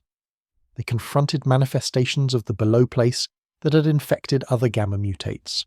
The leader, empowered by his own passage through the green door, transformed into something far more dangerous than the megalomaniac he had once been. Gamma Flight formed to address the growing threat, a team of specialists dedicated to understanding and containing gamma-powered phenomena. Reporters investigated the strange occurrences surrounding Banner's movements, documenting horrors that pushed against the boundaries of what journalism could convey. The hero community struggled to understand a threat that operated on scales beyond conventional heroism. The Devil Hulk's corruption accelerated. The Protector became the Destroyer, his form shifting towards something more overtly monstrous as the One Below All's influence seeped deeper into his being. Bruce found himself fighting not just external threats, but the very persona that had claimed to be his guardian, the father figure that had promised safety, while slowly opening the door to annihilation. The final confrontation occurred in the Below Place itself. Bruce Banner, stripped of the personas that had defined him, faced the One Below All directly, a consciousness so vast and so ancient that perceiving it threatened to dissolve his sense of self entirely. He saw what the entity wanted, not just his destruction, but the use of his body as a doorway through which absolute entropy could enter reality. He refused. The refusal was not dramatic. It was not a heroic speech or a display of impossible power. It was simply a choice. Bruce Banner, the man who had endured more than any human should be capable of enduring, choosing to remain himself rather than surrender to the darkness that had shaped his entire existence. The one below all was not defeated. Entities of that scale could not be defeated by individual will, no matter how strong. But it was denied, at least temporarily, its chosen vessel. The green door remained open. The below place continued to exist. The threat would return, as cosmic threats always return. But Bruce Banner had proven something important. He had proven that he was more than the weapon he had been designed to become. He had proven that his suffering, however orchestrated, had produced something the one below all had not anticipated, a man capable of saying no to the end of all things. The immortal Hulk closed his eyes in the darkness beneath reality, and for the first time in a very long time, felt something that might have been hope. The future arrived wrapped in mushroom clouds and measured in megatons. No one remembered who fired first. The records, what few survived the electromagnetic pulses that preceded the main exchange, contradicted each other with the desperate certainty of documents written by those who knew they would not live to be questioned. Russia blamed America. America blamed China. China blamed a rogue actor, a terrorist cell, a malfunction in automated defense systems. The truth died alongside 8 billion people in the 72 hours that historians would eventually call the decimation. The missiles fell like rain. Cities that had stood for centuries vanished in instants of nuclear fire. Fallout swept across continents, poisoning soil and water and atmosphere until the planet itself seemed to be dying. The survivors, those unlucky enough to be far from the initial blasts, to possess the resources for shelter, to cling to existence through the months of nuclear winter that followed, emerged into a world that bore no resemblance to the one they had known. The age of heroes ended in that apocalypse. Captain America fell defending civilians who could not be saved. Iron Man's armor failed against radiation levels that exceeded its design specifications. Thor returned to Asgard, unable to save a world that had chosen its own destruction. One by one, the champions who had protected humanity for generations succumbed to the same forces that claimed the people they had sworn to defend. Almost all of them. The Hulk survived because the Hulk always survived. The radiation that killed billions made him stronger. Each wave of fallout feeding his already impossible physiology, each contaminated meal adding to reserves of power that had never truly had limits. He walked through the ruins of civilization, searching for something he could not name, finding only corpses and ashes and the slowly dawning realization that he was alone. Utterly, completely, eternally alone. Betty died in the first exchange.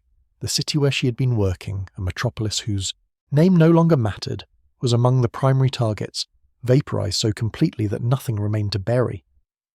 Bruce learned of her death weeks later, piecing together the truth from fragments of communication that had somehow survived the collapse. He did not rage, he did not weep. He simply stood in the radioactive wasteland that had been his country and felt something fundamental break inside him. Hope died with Betty. And without hope, Bruce Banner began to change. The transformation was not physical, not initially. It was psychological, a slow erosion of the values and limitations that had always constrained the Hulk's power. What was the point of restraint in a world that had destroyed itself? What was the purpose of mercy when humanity had proven itself capable of such absolute self-annihilation? The anger that had always burned inside him found new fuel in the ruins of everything he had tried to protect. He began to call himself the Maestro. The name was a declaration of intent. A maestro conducted orchestras, shaped chaos into harmony, imposed order through mastery. The world needed order. The survivors needed guidance. And who better to provide both than the strongest being on the planet, the only being whose power had actually increased during the catastrophe that ended civilization? Dystopia City rose from the ashes under the Maestro's direction. It was not a utopia. The Maestro had no illusions about creating paradise from the materials available to him. But it was organized, functional, a place where survivors could exist under rules that made sense even if those rules were enforced by absolute tyranny. Food was distributed, shelter was provided, disputes were settled by the Maestro's judgment, and his judgments were final. The price was freedom. The price was dignity. The price was everything that had once made human existence worth preserving. Those who resisted were crushed. The Maestro's strength had grown beyond anything the original Hulk had achieved. Decades of absorbing radiation, of facing no opponents worthy of the name, of existing as the apex predator in a world that had been scraped clean of competition. He could shatter mountains with his fists. He could leap into orbit and survive re-entry.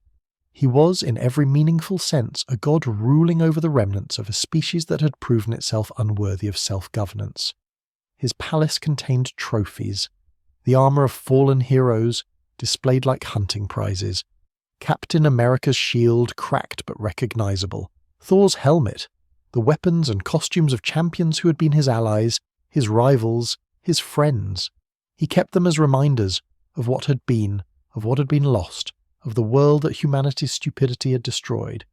He kept them because looking at them still made him feel something, and feeling anything was becoming increasingly rare. The resistance formed in the shadows of Dystopia City, gathering survivors who valued freedom over safety, who believed that existence under tyranny was not truly existence at all. They were brave, they were desperate, they were completely outmatched by a being whose power had no upper limit they could identify. Their solution was temporal. Dr. Doom's time platform had survived the decimation. Hidden in a bunker beneath what had once been Latveria, preserved by fail-safes that the dictator had installed against exactly this kind of catastrophe. The resistance found it, understood its potential, and conceived a plan that was either brilliant or insane depending on perspective. They would bring Bruce Banner from the past. Not the Maestro, the man he had been before grief and isolation had twisted him into something monstrous. They would show him what he would become, and perhaps, he would find a way to prevent it. Bruce Banner arrived in the future unprepared for what he found. The ruins, the trophies, the grey-bearded tyrant who looked at him with eyes that held no recognition of their shared identity. The Maestro saw his younger self not as a reflection but as a threat, another version of the Hulk who might challenge his absolute authority, who might offer the resistance a champion capable of opposing him. "You think you're different," the Maestro said, circling his younger counterpart with the patient confidence of a predator that had long since forgotten what it meant to be challenged. "You think you would make different choices. But I am you, Banner. I am what you become when everything else is stripped away. The rage was always the truth. Everything else was just the lies we told ourselves to sleep at night." The battle that followed devastated what remained of Dystopia City. Past and future, the same being divided by decades and tragedy, clashing with forces that threatened to tear the timeline itself apart. The Maestro was stronger. Time and radiation had made certain of that. But Bruce Banner had something his future self had lost. He had something to fight for beyond survival. The Resistance had prepared a contingency. While the two Hulks battled, they activated the time platform again, not to send Bruce Banner home, but to send the Maestro somewhere else, somewhere specific, somewhere that represented a kind of poetic justice that the universe occasionally permitted, the ground zero of the original Gamma bomb test. The Maestro materialized in the New Mexico desert, moments before detonation, in exactly the spot where Bruce Banner had stood decades earlier. The bomb that had created the Hulk now destroyed the monster he had become. Atomic fire consuming a being whose power had seemed unlimited, ending the tyrant at the precise point where his existence had begun. Bruce Banner returned to his own time carrying memories of a future that might never happen now. He had seen what he could become. He had faced the darkness at the end of his road and understood with terrible clarity that the Maestro had not been an aberration. The Maestro had been a possibility. In the years that followed, the Maestro would return. Possible futures were not easily erased, and beings of sufficient power could find their way back through temporal barriers that would have stopped lesser entities. Different versions, different circumstances, but always the same warning. The Hulk's capacity for tyranny was real, lurking beneath the rage like a seed waiting for the right combination of tragedy and time to germinate. Bruce Banner could not unsee what he'd witnessed. He could not unfeel the recognition that had passed between him and his older self, the understanding that separated them only by circumstance rather than fundamental nature. The Maestro was a warning, a prophecy, a reminder that the strongest being on Earth was always one bad day away from becoming its worst nightmare. And bad days, in Bruce Banner's experience, were never in short supply. The Gamma bomb created more than a monster. It created a dynasty. Bruce Banner never intended to have a family. The risks were too great, the dangers too obvious, the mathematics of genetic inheritance too terrifying for a man who understood exactly what his altered DNA might produce. He had watched his own father descend into madness fueled by fears of mutation. He had felt the monster inside himself and wondered, in the darkest hours of the longest nights, whether Brian Banner had been right all along. But life, as it so often does, ignored his intentions entirely. Jennifer Walters was his cousin, a lawyer in Los Angeles, sharp-tongued and brilliant, building a career on the foundation of a mind that could have matched Bruce's if she had chosen science over jurisprudence. They had been close as children, before Bruce's trauma had taught him to keep everyone at a distance. She was one of the few people who remembered him as he had been before the Gamma bomb, before the Hulk, before the weight of his curse had bent him into shapes that barely resembled the boy. She had known. The shooting was random. Wrong place, wrong time, a client's enemies deciding that the easiest way to prevent testimony was to eliminate the witness and anyone standing nearby. Jennifer took 3 bullets, her body failing on the operating table while surgeons scrambled to find blood that matched her rare type. Bruce was the only compatible donor available. He gave his blood knowing the risks. He gave it anyway because the alternative was watching his cousin die on a table surrounded by strangers. The transfusion saved her life, but it also changed her. The gamma radiation in Bruce's blood finding new soil in which to grow, transforming Jennifer Walters into something unprecedented. She-Hulk emerged not as a curse but as a liberation. Where Bruce's transformation stripped away his control, Jennifer retained her consciousness, her personality, her fundamental self. She grew tall and green and impossibly strong, but she remained Jennifer Walters, the lawyer who could now bench press a truck, the woman who had always been formidable and was now literally superhuman. She did not lose herself in the change. She found herself, discovering strength that had always been present but never fully expressed. Her career flourished in ways that her previous form had never permitted. She argued cases before the Supreme Court with the confidence of someone who could tear the building down if the justices proved unreasonable. She joined the Avengers, the Fantastic Four, served with distinction on teams that valued her legal expertise as much as her physical capabilities. She dated, loved, lived with an openness that Bruce could never achieve. She was proof that Gamma did not have to mean tragedy.